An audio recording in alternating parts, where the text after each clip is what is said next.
Hello दोस्तों, स्वागत है ਤੁਹਾਡਾ ਸਾਡੇ ਇਸ ਚੈਨਲ ਦੇ ਉੱਪਰ। ਅੱਜ ਆਪਾਂ ਬਹੁਤ ਹੀ ਇੰਪੋਰਟੈਂਟ ਜਿਹੜੇ ਡਿਸਕਸ ਕਰਨ ਵਾਲੇ ਹਾਂ ਪੀਐਸ ਟੈਟ 2011 ਵਿੱਚ ਜਿਹੜਾ ਕੰਡਕਟ ਕੀਤਾ ਗਿਆ ਸੀ ਪੰਜਾਬ ਬੋਰਡ ਦੇ ਵੱਲੋਂ। ਉਹ ਡਿਸਕਸ ਕਰ ਰਹੇ ਹਾਂ ਜਿਹੜਾ ਪੇਪਰ 1 ਹੈ ਈਟੀਟੀ ਵਾਲੇ ਦੇ ਸਕਦੇ ਆ ਜਾਂ ਬੀਐਡ ਵਾਲੇ ਦੇ ਸਕਦੇ ਆ। ਫਸਟ ਕਲਾਸ ਤੋਂ ਲੈ ਕੇ 5th ਕਲਾਸ ਦੇ ਟੀਚਰ ਜਿਹੜੇ ਲੱਗ ਸਕਦੇ ਨੇ, ਪੇਪਰ ਦੇ ਕੇ ਲੱਗ ਸਕਦੇ ਨੇ। ਉਹਨਾਂ ਦੇ ਲਈ ਜਿਹੜਾ ਕਲਾਸ ਫਸਟ ਹੈ ਆਪਣੀ ਪਹਿਲੀ ਕਲਾਸ ਅੱਜ 2011 ਦਾ ਪੇਪਰ। ਅੱਗੇ ਤੁਸੀਂ ਪੀਐਸ ਟੈਟ ਜਾਂ ਸੀ ਟੈਟ ਦੀ ਤਿਆਰੀ ਕਰਦੇ ਹੋ ਤਾਂ ਜਿੰਨੇ ਵੀ 올ਡ ਈਅਰ ਜਿਹੜੇ ਪ੍ਰੀਵੀਅਸ ਈਅਰ ਦੇ ਐਗਜ਼ਾਮ ਨੇ ਜਾਂ ਐਗਜ਼ਾਮੀਨੇਸ਼ਨ ਕੰਡਕਟ ਕੀਤੇ ਗਏ ਨੇ ਪੰਜਾਬ ਗਵਰਨਮੈਂਟ ਦੇ ਵੱਲੋਂ, ਤਾਂ ਉਹਨੂੰ ਤੁਸੀਂ ਸਕਿਪ ਨਾ ਕਰਿਓ। ਕਿਉਂਕਿ ਮੈਂ ਅਕਸਰ 2011 ਤੋਂ ਲੈ ਕੇ 21 ਤੱਕ ਦਾ ਜਿਹੜਾ ਕੁਐਸਚਨ ਪੇਪਰ ਆ ਉਹ ਡਿਸਕਸ ਕਰਾਂਗੇ। ਮੈਂ ਇਹ ਸ਼ੋਰਟੀ ਲੈਣਾ ਕਿ 50% ਪੇਪਰ ਤੁਹਾਨੂੰ ਪਿਛਲੇ ਪੁੱਛੇ ਗਏ ਪੇਪਰਾਂ ਦੇ ਵਿੱਚ ਹੀ ਆ ਜਾਣਗੇ। ਦੇਖੋ, ਘੁਮਾ ਫਰਾ ਕੇ ਪੁੱਛੇ ਜਾ ਸਕਦੇ ਨੇ, ਪਰ ਜਿਹੜਾ ਕਿ ਅਕਸਰ ਆਪਾਂ ਦੇਖਦੇ ਹਾਂ ਕਿ ਪੇਪਰ ਉਹੀ ਆਉਂਦਾ ਜਿਹੜਾ ਕਿ ਮੋਸਟ ਇੰਪੋਰਟੈਂਟ ਐਮਸੀਕਿਊ ਹੁੰਦੇ ਆ, ਪੇਪਰ ਉਹਦੇ ਵਿੱਚ ਹੀ ਆਉਂਦਾ। ਦੇਖੋ, ਜਿਹੜੇ ਆਪਾਂ ਇਹਦੇ ਵਿੱਚ ਡਿਸਕਸ ਕਰਾਂਗੇ ਉਹ ਮੋਸਟ ਇੰਪੋਰਟੈਂਟ ਐਮਸੀਕਿਊ ਨੇ। ਤੁਹਾਨੂੰ ਦੱਸਣਾ ਚਾਹੁੰਦਾ, ਟੈਨਸ਼ਨ ਲੈਣ ਦੀ ਕੋਈ ਗੱਲ ਨਹੀਂ ਹੈ। ਤੁਸੀਂ ਅਗਰ ਇਹਦੀ ਤਿਆਰੀ ਕਰੋਗੇ ਸ਼ਾਇਦ ਤੁਹਾਨੂੰ ਹੋਰ ਸਿਲੇਬਸ ਪੜ੍ਹਨ ਦੀ ਲੋੜ ਹੀ ਨਾ ਪਵੇ। ਇਸ ਕਰਕੇ ਤੁਸੀਂ ਇਹਦੀ ਤਿਆਰੀ ਚੰਗੀ ਤਰ੍ਹਾਂ ਕਰੋ। ਆਪਾਂ ਅੱਜ ਦੇ ਜਿਹੜੇ ਟੌਪਿਕ ਹੈ ਆਪਣਾ ਸਟਾਰਟ ਕਰ ਰਹੇ ਹਾਂ। ਸਭ ਤੋਂ ਪਹਿਲੀ ਕਲਾਸ ਆਪਣੀ 2011 ਦੇ ਪੇਪਰ ਦੀ, ਉਸ ਤੋਂ ਬਾਅਦ ਆਪਾਂ 2012 ਦਾ ਪੇਪਰ ਡਿਸਕਸ ਕਰਾਂਗੇ, 13 14 ਜਿਸ ਤਰ੍ਹਾਂ ਚੱਲਦਾ ਗਿਆ ਆਪਾਂ ਡਿਸਕਸ ਕਰਦੇ ਹਾਂ 2021 ਤੱਕ ਦੇ ਪੇਪਰ ਆਪਾਂ ਡਿਸਕਸ ਕਰਾਂਗੇ। ਇਹ ਪੇਪਰ 1 ਹੈ, ਇਸ ਦੇ ਨਾਲ ਹੀ ਆਪਾਂ ਪੇਪਰ 2 ਵੀ ਡਿਸਕਸ ਕਰਾਂਗੇ। ਪੇਪਰ 2 ਜਿਹੜਾ ਬੀਐਡ ਵਾਲੇ ਦੇ ਸਕਦੇ ਆ 6th ਕਲਾਸ ਤੋਂ ਲੈ ਕੇ 8th ਕਲਾਸ ਦੇ ਟੀਚਰ ਲੱਗਣ ਵਾਸਤੇ। ਅੱਜ ਪਹਿਲੀ ਕਲਾਸ ਦੇ ਵਿੱਚ ਡਿਸਕਸ ਕਰਨ ਵਾਲੇ ਆ ਮੋਸਟ ਇੰਪੋਰਟੈਂਟ ਐਮਸੀਕਿਊ ਹੈ ਚਾਈਲਡ ਡਿਵੈਲਪਮੈਂਟ ਐਂਡ ਪੈਡਾਗੋਜੀ, ਜਿਹੜੇ ਕਿ 2011 ਦੇ ਪੇਪਰ ਵਿੱਚ ਪੁੱਛੇ ਗਏ ਆ। ਫਿਰ ਤੋਂ ਕਹਿੰਦੇ ਅਗਰ ਤੁਸੀਂ ਤਿਆਰੀ ਕਰ ਰਹੇ ਹੋ ਪੀਐਸ ਟੈਟ ਪੇਪਰ ਦੀ 2022 ਵਾਲੇ ਜਾਂ ਆਉਣ ਵਾਲੇ ਕੋਈ ਵੀ ਐਗਜ਼ਾਮੀਨੇਸ਼ਨ, ਤਾਂ ਉਸਦੇ ਲਈ ਬਹੁਤ ਜ਼ਰੂਰੀ ਹੈ ਵੀਡੀਓ, ਤਾਂ ਐਂਡ ਤੱਕ ਜ਼ਰੂਰ ਦੇਖੋ। ਸਾਰੀ ਅਲੱਗ-ਅਲੱਗ ਪਲੇਲਿਸਟਾਂ ਤੁਹਾਨੂੰ ਇਸ ਚੈਨਲ ਤੇ ਮਿਲਣਗੀਆਂ। 2011 ਦੇ ਪੇਪਰ ਦੀਆਂ ਪੇਪਰ 1 ਦੀ ਅਲੱਗ ਪਲੇਲਿਸਟ ਮਿਲੂਗੀ, ਪੇਪਰ 2 ਦੀ ਅਲੱਗ ਮਿਲੂਗੀ, 2011 ਦੇ ਪੇਪਰ ਦੀ 2। ਉਸ ਤੋਂ ਬਾਅਦ ਅਲੱਗ-ਅਲੱਗ ਜਿਹੜੀਆਂ ਤੁਹਾਨੂੰ ਮਿਲਣਗੀਆਂ ਚੈਨਲ ਤੇ ਜਾ ਸਕਦੇ ਹੋ। ਵੈਸੇ ਹੋਰ ਤੁਹਾਡੇ ਨਾਲ ਡਿਸਕਸ ਕਰ ਦੇਵਾਂ ਕਿ ਅਸੀਂ ਪੰਜਾਬੀ ਲੈਂਗੁਏਜ, ਇੰਗਲਿਸ਼ ਲੈਂਗੁਏਜ ਦੀ ਪ੍ਰੋਪਰ ਥਿਊਰੀ ਕਰਵਾ ਰਹੇ ਹਾਂ। ਬਾਕੀ ਜਿੰਨੇ ਵੀ ਆ ਸੋਸ਼ਲ ਸਾਇੰਸ ਉਸਦੇ ਨਾਲ ਅਦਰ ਈਵੀਐਸ ਮੈਥ, ਉਹਨਾਂ ਦੀ ਅਸੀਂ ਐਮਸੀਕਿਊ ਕਰਵਾ ਰਹੇ ਹਾਂ। ਉਹ ਸੈਸ਼ਨ ਸਟਾਰਟ ਹੋ ਚੁੱਕੀ ਆ। ਤੁਸੀਂ ਚੈਨਲ ਤੇ ਜਾ ਕੇ ਅਫੀਸ਼ੀਅਲ ਜਿਹੜੀਆਂ ਪਲੇਲਿਸਟਾਂ ਚੈੱਕ ਕਰ ਸਕਦੇ ਹੋ। ਅਸੀਂ ਬਹੁਤ ਵਧੀਆ ਢੰਗ ਦੇ ਨਾਲ ਤੁਹਾਨੂੰ ਸਮਝਾਇਆ ਹੋਇਆ ਤੇ ਉਹੀ ਕੁਐਸਚਨ ਡਿਸਕਸ ਕਰ ਰਹੇ ਹਾਂ ਜਿਹੜੇ ਅਕਸਰ ਕਿਸੇ ਨਾ ਕਿਸੇ ਐਗਜ਼ਾਮ ਦੇ ਵਿੱਚ ਪੁੱਛੇ ਗਏ ਨੇ। ਤੇ ਇਹ ਅਗਰ ਪੀਐਸ ਟੈਟ ਦੇ ਪੁਆਇੰਟ ਆਫ ਵਿਊ ਨੂੰ ਲੈ ਕੇ ਦੇਖੀਏ, ਐਗਜ਼ਾਮ ਦੇ ਪੁਆਇੰਟ ਆਫ ਵਿਊ ਨੂੰ, ਤਾਂ ਉਹ ਕੀ ਆ ਮੋਸਟ ਇੰਪੋਰਟੈਂਟ ਆ। ਜੇਕਰ ਤੁਸੀਂ ਇਸ ਚੈਨਲ ਤੇ ਆ ਕੇ ਆਪਣੀ ਤਿਆਰੀ ਕਰਦੇ ਹੋ, ਮੈਂ 90% ਇਹ ਸ਼ੋਰਟੀ ਲੈਣਾ ਕਿ ਤੁਹਾਡਾ ਪੇਪਰ ਰਹਿ ਹੀ ਨਹੀਂ ਸਕਦਾ, ਤੁਹਾਡਾ ਕਲੀਅਰ ਹੋਵੇਗਾ। ਇਹ ਸ਼ੋਰਟੀ ਨਾਲ ਕਹਿ ਰਹੇ ਹਾਂ, ਅਗਰ ਨਾ ਹੋਇਆ ਤੁਸੀਂ ਦੱਸਿਓ। ਵੈਸੇ ਸ਼ੋਰਟੀ ਇਹੀ ਆ ਕਿ ਤੁਹਾਡਾ ਜਿਹੜਾ ਪੇਪਰ ਹੈ ਕਲੀਅਰ ਹੋ ਜਾਏ। ਲਓ ਜੀ, ਵੀਡੀਓ ਕਰਦੇ ਸਟਾਰਟ। ਸਭ ਤੋਂ ਪਹਿਲਾਂ ਆਪਣੇ ਕੋਲ ਇੱਕ ਕੁਐਸਚਨ ਜਿਹੜਾ 2011 ਦੇ ਵਿੱਚ ਪੁੱਛਿਆ ਗਿਆ ਸੀਗਾ ਚਾਈਲਡ ਡਿਵੈਲਪਮੈਂਟ ਐਂਡ ਪੈਡਾਗੋਜੀ ਦੇ ਵਿੱਚ, ਉਹ ਸੀਗਾ ਕਿ best method to study growth and development of child. ਹਾਂਜੀ, ਆਪਾਂ ਇਹੋ ਜਿਹੀ ਵਿਧੀ ਦੱਸਣੀ ਜਿੱਥੇ ਬੱਚੇ ਦਾ ਵਿਕਾਸ ਅਤੇ ਵ੍ਰਿੱਧੀ ਦਾ ਅਧਿਐਨ ਸਭ ਤੋਂ ਵਧੀਆ ਢੰਗ ਦੇ ਨਾਲ ਹੁੰਦਾ ਹੈ। ਉਹਦੇ ਵਿੱਚ ਆਪਣੇ ਕੋਲ 4 ਆਪਸ਼ਨ ਸੀਗੇ, ਬਟ ਤੁਸੀਂ ਆਪ ਹੀ ਸੋਚੋ, ਆਪਾਂ ਗਰੋਥ ਐਂਡ ਡਿਵੈਲਪਮੈਂਟ ਦੀ ਗੱਲ ਕਰ ਰਹੇ ਹਾਂ, ਵਾਧਾ ਤੇ ਵਿਕਾਸ ਦੀ, ਉਹ ਕਾਹਦੇ ਵਿੱਚ ਆਏਗੀ? ਦੇਖੋ, ਸਾਈਕੋ ਐਨਾਲਿਟਿਕਸ ਤਾਂ ਆਈ ਨਹੀਂ, ਕਿਉਂਕਿ ਉਹ ਮਾਈਂਡ ਦੇ ਨਾਲ, ਕਿਤੇ ਸਾਈਕੋ ਮਤਲਬ ਕਿ ਮਾਈਂਡ ਦੇ ਨਾਲ ਲੈ ਕੇ ਆਉਂਦਾ, ਮਨੋ ਵਿਸ਼ਲੇਸ਼ਣ ਕਹਿ ਸਕਦੇ ਆਪਾਂ ਪੰਜਾਬੀ ਵਿੱਚ, ਤਾਂ ਦਿਮਾਗ ਦੇ ਨਾਲ ਹੁੰਦੇ ਆ। ਉਸ ਤੋਂ ਕੰਪੈਰੀਟਿਵ ਅਗਰ ਆਪਾਂ ਚਾਈਲਡ ਡਿਵੈਲਪਮੈਂਟ ਪੜ੍ਹਦੇ ਹਾਂ ਤਾਂ ਉਹਦੀ ਤੁਲਨਾਤਮਕ ਵਿਧੀ ਸੁਟੇਬਲ ਨਹੀਂ ਹੈ, ਸਹੀ ਨਹੀਂ ਹੈ। ਆਪਾਂ ਬੱਚੇ ਦਾ ਦੇਖੋ ਵਾਧਾ ਵਿਕਾਸ ਅਲੱਗ-ਅਲੱਗ ਹੁੰਦਾ, ਕੰਪੈਰੀਟਿਵ ਕਰਕੇ ਅਲੱਗ-ਅਲੱਗ ਜਾਂ ਤੁਲਨਾਤਮਕ ਕਰਕੇ ਆਪਾਂ ਉਹਨਾਂ ਦੀ ਸਟੱਡੀ ਨਹੀਂ ਕਰ ਸਕਦੇ। ਬੱਚਿਆਂ ਦੀ ਅਲੱਗ-ਅਲੱਗ ਸਟੱਡੀ ਹੋ ਸਕਦੀ ਹੈ ਇਹਦੇ 'ਚ ਇੰਨਾ, ਪਰ ਉਹ ਪਰਟੀਕੂਲਰ ਬੱਚੇ ਦੀ ਜਾਂ ਉਹੀ ਬੱਚੇ ਦਾ ਜਿਹਦਾ ਆਪਾਂ ਕਰਨਾ ਚਾਹੁੰਦੇ ਉਹਦਾ ਨਹੀਂ ਹੋਵੇਗਾ। ਇਸ ਕਰਕੇ ਇਹ ਵੀ ਆਪਸ਼ਨ ਨਹੀਂ ਹੋਏਗਾ। ਉਸ ਸਟੈਟਿਕਲ ਮੈਥਡ ਇਹ ਵੀ ਨਹੀਂ ਹੋਏਗਾ, ਥੋੜ੍ਹਾ ਜਿਹਾ ਸੰਖਿਆਕੀ ਵਿਧੀ ਨਹੀਂ ਹੋਵੇਗੀ। ਇਹਦਾ ਜਿਹੜਾ ਰਾਈਟ ਆਪਸ਼ਨ ਹੈ, ਦੇਖੋ ਡਿਵੈਲਪਮੈਂਟ ਦੀ ਗੱਲ ਕੀਤੀ ਆ, ਇੱਥੇ ਡਿਵੈਲਪਮੈਂਟਲ ਮੈਥਡ ਹੀ ਆਵੇਗਾ। ਡਿਵੈਲਪਮੈਂਟ ਐਂਡ ਗਰੋਥ ਦੀ ਗੱਲ ਕੀਤੀ ਆ। ਹਾਂਜੀ, ਤੁਹਾਡੇ ਤੋਂ ਅਕਸਰ ਪੁੱਛਿਆ ਜਾਂਦਾ ਡਿਵੈਲਪਮੈਂਟ ਐਂਡ ਗਰੋਥ ਦੇ ਵਿੱਚ ਕੀ ਫਰਕ ਹੈ। ਥੋੜਾ ਜਿਹਾ ਇਹ ਵੀ ਤੁਸੀਂ ਧਿਆਨ ਦੇ ਵਿੱਚ ਰੱਖੋ। ਇਹਦੇ ਵਿੱਚ ਐਮਸੀਕਿਊ ਇਸ ਤਰ੍ਹਾਂ ਪੁੱਛਿਆ ਜਾ ਸਕਦਾ ਕਿ ਇਹਦਾ ਡਿਫਰੈਂਸ ਕੀ ਹੈ। ਦੇਖੋ, ਗਰੋਥ ਇੱਕ ਟਾਈਮ ਤੱਕ ਲਿਮਿਟ ਰਹਿੰਦੀ ਆ ਵੀ ਇਹ 18 ਸਾਲ ਤੱਕ ਜਾਂ 18 ਤੋਂ 21 ਸਾਲ ਤੱਕ ਚੱਲਦੀ ਹੈ, ਮਤਲਬ ਕਿ ਇਹਦੇ ਵਿੱਚ ਏਰੀਏ 'ਚ ਖਤਮ ਹੋ ਜਾਏ। ਅਗਰ ਡਿਵੈਲਪਮੈਂਟ ਗੱਲ ਕਰੀਏ, ਬੌਰਨ ਟੂ ਡੈਥ, ਜਨਮ ਤੋਂ ਮੌਤ ਤੱਕ ਇਹ ਡਿਵੈਲਪਮੈਂਟ ਚੱਲਦੀ ਰਹਿੰਦੀ ਹੈ, ਪਰ ਗਰੋਥ ਇੱਕ ਟਾਈਮ ਤੇ ਅੱਗੇ ਰੁਕ ਜਾਂਦੀ ਹੈ। ਇਹ ਕੀ ਆ? ਕੁਆਂਟੀਟੇਟਿਵ, ਮਤਲਬ ਇਹਨੂੰ ਮਾਪਿਆ ਵੀ ਜਾ ਸਕਦਾ ਤੇ ਦੇਖਿਆ ਵੀ ਜਾ ਸਕਦਾ, ਕੁਆਂਟੀਟਿਵ ਐਜ਼ ਵੈਲ ਕੁਆਲਿਟੀ। ਬਟ ਆਪਾਂ ਗੱਲ ਕਰੀਏ ਗਰੋਥ ਦੀ, ਗਰੋਥ ਕੀ ਹੈ? ਇੱਕ ਕੁਆਂਟਿਟੀ ਹੈ, ਮਤਲਬ ਉਹਨੂੰ ਦੇਖਿਆ ਜਾ ਸਕਦਾ, ਮਾਪਿਆ ਜਾ ਸਕਦਾ, ਪਰ ਉਹਨੂੰ ਅਬਜ਼ਰਵ ਨਹੀਂ ਕੀਤਾ ਜਾ ਸਕਦਾ, ਆਪਾਂ ਕੁਆਲਿਟੀਜ਼ ਨਹੀਂ ਆਉਂਦੀਆਂ, ਠੀਕ ਹੈ। ਇਸ ਤਰ੍ਹਾਂ ਇਹ ਅਕਸਰ ਇਦਾਂ ਦੇ ਪੇਪਰ ਦੇ ਵਿੱਚੋਂ ਪੁੱਛੇ ਜਾਂਦੇ ਨੇ। ਗਰੋਥ ਐਂਡ ਡਿਵੈਲਪਮੈਂਟ ਦੇ ਬਾਰੇ ਆਪਾਂ ਡਿਟੇਲ ਡਿਸਕਸ ਕਰ ਦੇਵਾਂਗੇ। ਚੈੱਕ ਜਿਹੜਾ ਤੀਸਰਾ ਰਾਈਟ ਆਪਸ਼ਨ ਆ। ਉਸ ਤੋਂ ਬਾਅਦ ਨੈਕਸਟ ਹੈ ਸੋਸ਼ਲਾਈਜੇਸ਼ਨ ਆ, ਜਿਹੜਾ ਇੱਕ ਪ੍ਰੋਸੈਸ ਆ, ਤੇ ਉਹਦੇ ਵਿੱਚ ਚਿਲਡਰਨ ਐਂਡ ਅਡਲਟ ਸਿੱਖਦੇ ਨੇ। ਕਿੱਥੋਂ ਸਿੱਖਦੇ ਨੇ? ਇਹ ਪ੍ਰੋਸੈਸ ਆ ਸੋਸ਼ਲਾਈਜੇਸ਼ਨ, ਸਮਾਜੀਕਰਨ ਇੱਕ ਪ੍ਰਕਿਰਿਆ ਹੈ ਜਿੱਥੇ ਕਿ ਬੱਚੇ ਐਂਡ ਬਾਲਕ ਸਿੱਖਦੇ ਹਨ। ਬਹੁਤ ਸਾਰੀਆਂ ਚੀਜ਼ਾਂ ਜਿਹੜੀਆਂ ਆਪਾਂ ਦੇਖਦੇ ਹਾਂ ਇਨਵਾਇਰਮੈਂਟ ਦੇ ਵਿੱਚ ਸਿੱਖਦੇ ਨੇ, ਆਪਣੇ ਆਸੇ ਪਾਸੇ ਸਿੱਖਦੇ ਨੇ, ਸਕੂਲ 'ਚ ਸਿੱਖਦੇ ਨੇ, ਪੀਅਰ 'ਚ। ਤਾਂ ਇਹਦੇ ਵਿੱਚ ਆਪਸ਼ਨ ਵੀ ਇਹੀ ਆ। ਫੈਮਿਲੀ, ਹਾਂਜੀ ਜ਼ਰੂਰ, ਫੈਮਿਲੀ ਤੋਂ ਵੀ ਸੋਸ਼ਲਾਈਜੇਸ਼ਨ। ਫਸਟ ਅਬ ਗੱਲ ਕਰੀਏ ਫਸਟ ਸੋਸ਼ਲਾਈਜੇਸ਼ਨ, ਪਹਿਲਾਂ ਸਮਾਜੀਕਰਨ, ਤਾਂ ਉਹ ਪਰਿਵਾਰ ਤੋਂ ਹੁੰਦਾ। ਅਗਰ ਤੁਹਾਡੇ ਤੋਂ ਇਹਦੇ ਵਿੱਚ ਪੁੱਛਿਆ ਗਿਆ ਪਹਿਲਾਂ, ਅਗਰ ਇਸ ਤਰ੍ਹਾਂ ਵੀ ਤੁਹਾਡੇ ਤੋਂ MCQ ਪੁੱਛਿਆ ਜਾ ਸਕਦਾ ਹੈ ਵੀ ਸਭ ਤੋਂ ਪਹਿਲਾਂ ਸਮਾਜੀਕਰਨ ਕਿੱਥੋਂ ਹੁੰਦਾ, ਤੁਸੀਂ ਕਹੋਗੇ ਪਰਿਵਾਰ ਤੋਂ। ਸਭ ਤੋਂ ਪਹਿਲੀ ਭਾਸ਼ਾ ਕਿੱਥੋਂ ਸਿੱਖਦਾ ਹੈ? ਬੱਚਾ ਆਪਣੀ ਮਾਂ ਤੋਂ, ਮਦਰ ਤੋਂ। ਇਹ ਵੀ ਯਾਦ ਰੱਖਿਓ, ਠੀਕ ਹੈ। ਇਸ ਤਰ੍ਹਾਂ ਵੀ ਪੁੱਛਿਆ ਜਾ ਸਕਦਾ ਹੈ। ਉਸ ਤੋਂ ਬਾਅਦ ਜਿਹੜਾ ਕਿ ਆਪਾਂ ਕਹਿ ਸਕਦੇ ਹਾਂ ਦੂਸਰਾ ਸੋਸ਼ਲਾਈਜੇਸ਼ਨ ਦਾ ਸੈਕੰਡ ਸੋਸ਼ਲਾਈਜੇਸ਼ਨ, ਉਹ ਆਪਣਾ ਹੋਵੇਗਾ ਸਕੂਲ ਐਂਡ ਪੀਅਰ। ਸਕੂਲ ਦੇ ਵਿੱਚ ਵੀ ਪੀਅਰ ਹੁੰਦੇ। ਸਕੂਲ ਇੱਕ ਸੰਸਥਾ ਹੈ, ਪੀਅਰ ਉਹਦਾ ਗਰੁੱਪ ਹੈ, ਸੇਮ ਏਜ ਦਾ ਗਰੁੱਪ ਹੈ, ਉਸਨੂੰ ਕੀ ਕਹਾਂਗੇ? ਪੀਅਰ, ਮਤਲਬ ਕਿ ਗਰੁੱਪ। ਉਹਦੇ ਵਿੱਚੋਂ ਸਾਰਿਆਂ ਸਿੱਖਦਾ ਹੈ। ਜਿਹੜਾ ਰਾਈਟ ਆਪਸ਼ਨ ਆ ਉਹਦਾ ਫੋਰਥ ਹੋਵੇਗਾ, ਫੋਰਥ ਦਾ ਰਾਈਟ ਆਪਸ਼ਨ, ਕਿਉਂਕਿ ਬੱਚਾ ਸਾਰਿਆਂ ਤੋਂ ਫੈਮਿਲੀ ਤੋਂ ਵੀ ਸਿੱਖੇਗਾ, ਸਕੂਲ 'ਚ ਵੀ ਜਾ ਕੇ ਸੋਸ਼ਲਾਈਜੇਸ਼ਨ ਸਿੱਖੇਗਾ। ਉਸ ਤੋਂ ਬਾਅਦ ਪੀਅਰ ਗਰੁੱਪ ਆ ਜਿਹੜਾ ਉਹਨਾਂ ਦਾ ਆਪਣਾ ਕਲਾਸ ਗਰੁੱਪ ਕਹਿ ਸਕਦੇ ਹੋ, ਜਾਂ ਫਿਰ ਦੋਸਤ ਮਿੱਤਰ ਕਹਿ ਸਕਦੇ ਹੋ, ਉਹਨਾਂ ਤੋਂ ਵੀ ਬਹੁਤ ਕੁਝ ਬੱਚਾ ਸਿੱਖੇਗਾ। ਆਈ ਥਿੰਕ ਇਹ ਵੀ ਬਹੁਤ ਜ਼ਰੂਰੀ ਸੀਗਾ। ਤੁਸੀਂ ਪੁਆਇੰਟ ਆਫ ਵਿਊ ਲੈ ਕੇ ਚੱਲਿਆ ਕਰੋ, ਹਰੇਕ ਚੀਜ਼ ਨੂੰ ਆਪਣੇ ਨਾਲ ਕੰਪੈਰੀਜ਼ਨ ਕਰਿਆ ਕਰੋ ਥੋੜਾ ਜਿਹਾ, ਵੀ ਅਗਰ ਏਦਾਂ ਕਰੇਗਾ ਥੋੜਾ ਜਿਹਾ ਬੱਚੇ ਉੱਪਰ ਫੋਕਸ ਕਰਕੇ। ਕਿਉਂਕਿ ਅਗਰ ਚਾਈਲਡ ਡਿਵੈਲਪਮੈਂਟ ਦੇ ਵਿੱਚ ਇਸ ਤਰ੍ਹਾਂ ਤੁਹਾਡੇ ਤੋਂ ਪੁੱਛਿਆ ਗਿਆ, ਜਿਹੜੀ ਐਜੂਕੇਸ਼ਨ ਆ ਉਹ ਸੈਂਟਰ ਹੈ,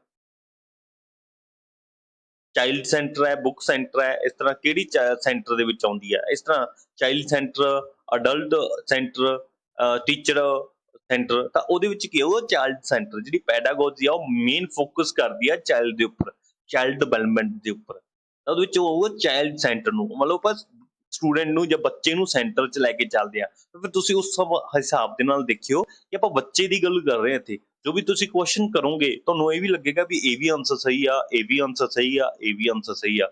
ਹੁਣ ਲਓ ਇਹਦੇ ਵਿੱਚ ਡਿਸਕਸ ਕਰਦੇ ਆ, ਪਰ ਆਪਣੇ ਬੱਚੇ ਨੂੰ ਜ਼ਰੂਰ ਮਾਈਂਡ ਦੇ ਵਿੱਚ ਰੱਖ ਕੇ ਫਿਰ ਕੁਐਸਚਨ ਕਰਿਓ। ਦੇਖੋ ਅਗਰ ਤੁਸੀਂ ਪੇਪਰ 1 ਦੀ ਗੱਲ ਕਰਦੇ ਹੋ, ਦੋਨਾਂ 'ਚ ਫਰਕ ਹੈ। ਪੇਪਰ 1 ਦੀ ਗੱਲ ਕਰਦੇ ਹੋ ਪਹਿਲੀ ਤੋਂ ਲੈ ਕੇ 5ਵੀਂ ਤੱਕ, ਫਿਰ ਤੁਸੀਂ ਉਸ ਹਿਸਾਬ ਦੇ ਨਾਲ ਮਾਈਂਡ ਸੈਟਅਪ ਬਣਾ ਕੇ ਰੱਖਿਓ। ਕੀ ਆ? ਮਾਈਂਡ ਸੈਟਅਪ ਵੀ ਇਸ ਤਰ੍ਹਾਂ ਬੱਚਾ ਕਰ ਸਕਦਾ ਹੈ। ਅਗਰ ਤੁਸੀਂ 6th ਤੋਂ 8th ਉਹਨਾਂ ਦਾ ਜਿਹੜਾ ਥੋੜੀ ਡਿਵੈਲਪਮੈਂਟ ਜ਼ਿਆਦਾ ਹੋ ਜਾਂਦੀ ਆ, ਤਾਂ ਉਸ ਕਰਕੇ ਤੁਸੀਂ ਉਸਦੇ ਹਿਸਾਬ ਦੇ ਨਾਲ ਆਪਣਾ ਮਾਈਂਡ ਸੈਟਅਪ ਬਣਾ ਕੇ ਰੱਖਿਓ। ਲਓ ਜੀ ਸਟਾਰਟ ਕਰਦੇ ਹਾਂ। ਇਹਦੇ ਵਿੱਚ ਦੱਸਣਾ which one of the following is true statement corresponding cephalocaudal principle of child development. ਹਾਂਜੀ, ਸੈਲੋਕੋਡਲ ਜਿਹੜਾ ਕਿ ਕੌਡਲ ਹੈ, ਪ੍ਰਿੰਸੀਪਲ ਹੈ ਗਰੋਥ ਆ, ਤਾਂ ਉਹ ਕਿਸ ਤਰ੍ਹਾਂ ਗਰੋਥ ਜਾਂਦੀ ਆ ਉਹ ਡਿਸਕਸ ਕਰਦੇ ਆ। ਇਹਦੇ ਵਿੱਚ ਆਪਸ਼ਨ ਨੇ ਆਪਣੇ ਕੋਲ 4। ਹੁਣ ਦੇਖੋ ਅਗਰ ਇਹਨੂੰ ਸੈਲੋਕੋਡਲ ਦੇ ਬਾਰੇ ਕਿਸੇ ਸਟੂਡੈਂਟ ਨੂੰ ਨਹੀਂ ਪਤਾ, ਉਹਨੇ ਪੜ੍ਹਿਆ ਵੀ ਨਹੀਂ, ਪਰ ਫਿਰ ਵੀ ਇਹ ਧਿਆਨ ਦਿਓ ਕਿ ਸੈਲੋਕੋਡਲ ਬੱਚੇ ਦਾ ਕਿਹੜਾ ਵਿਕਾਸ ਹੁੰਦਾ, ਉਹ ਪਹਿਲਾਂ ਉੱਪਰੋਂ ਨੀਚੇ ਹੋਣ ਲੱਗਦਾ ਵਿਕਾਸ, ਉੱਪਰੋਂ ਨੀਚੇ, ਕਿਉਂਕਿ ਸਿਰ ਉਹਦਾ ਭਾਰੀ ਹੁੰਦਾ। ਯਾਦ ਰੱਖਿਓ ਤੁਸੀਂ, ਸਿਰ ਉਹਦਾ ਭਾਰੀ ਹੁੰਦਾ, ਪਹਿਲਾਂ ਸਿਰ ਚੱਕਣ ਲੱਗ ਜਾਂਦਾ, ਫਿਰ ਹੌਲੀ ਹੌਲੀ ਉਹਦੀਆਂ ਬਾਹਾਂ ਉੱਠਦੀਆਂ ਨੇ, ਹੌਲੀ ਹੌਲੀ ਉੱਪਰ ਡਿਵੈਲਪਮੈਂਟ ਹੋਵੇਗੀ, ਫਿਰ ਉਹਦੇ ਪੈਰਾਂ ਉੱਪਰ ਭਾਰ ਪਵੇਗਾ। ਸਭ ਤੋਂ ਪਹਿਲਾਂ ਸਿਰ ਤੋਂ ਸਟਾਰਟ ਹੁੰਦੀ ਆ, ਸਿਰ ਤੋਂ ਸਟਾਰਟ ਹੋ ਕੇ ਫੁੱਟ ਤੱਕ ਜਾਂਦੀ ਹੈ। ਹੁਣ ਅਗਰ ਤੁਹਾਨੂੰ ਨਹੀਂ ਪਤਾ ਮੰਨ ਲਓ, ਤਾਂ ਫਿਰ ਤੁਸੀਂ ਕੀ ਕਰੋਗੇ? ਹਾਂ, ਬੱਚੇ ਦੀ ਹੈਡ ਟੂ ਫੁੱਟ ਵੀ ਹੁੰਦੀ ਆ।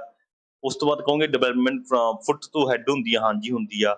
ਉਸ ਤੋਂ ਬਾਅਦ ਡਿਵੈਲਪਮੈਂਟ ਫਰੋਮ ਦਾ ਮਿਡਲ ਪੈਰੀਫੇਰਾ, ਹਾਂਜੀ ਇਹ ਵੀ ਹੁੰਦੀ ਆ। ਤੁਸੀਂ ਕਹੋਗੇ ਨਨ ਆਫ ਦੀਸ। ਇਹਦੇ ਵਿੱਚ ਤੁਸੀਂ ਕਹੋਗੇ ਹੁਣ ਇਹਦੇ ਵਿੱਚ ਬਹੁਤ ਸਾਰੇ ਬੱਚੇ A ਲਾਉਣਗੇ, B ਲਾਉਣਗੇ, C ਆਂਸਰ ਲਗਾਉਣਗੇ, ਤਾਂ ਨਹੀਂ। ਇਹਦੇ ਵਿੱਚ ਜਿਹੜਾ ਰਾਈਟ ਆਪਸ਼ਨ ਆ, ਕਿਉਂਕਿ ਤੁਹਾਨੂੰ ਸਾਰੇ ਸਹੀ ਲੱਗ ਰਹੇ ਆ ਇਸ ਕਰਕੇ ਤੁਸੀਂ ਤਾਂ ਇਹੀ ਲਗਾਓਗੇ। ਇਹਦੇ ਵਿੱਚ ਕੀ ਹੈ? ਸਿਰ ਤੋਂ ਪੈਰ ਤੱਕ ਵਿਕਾਸ ਹੁੰਦਾ, ਉਸਨੂੰ ਕੀ ਹੈ? ਸੈਲੋਕੋਡਲ।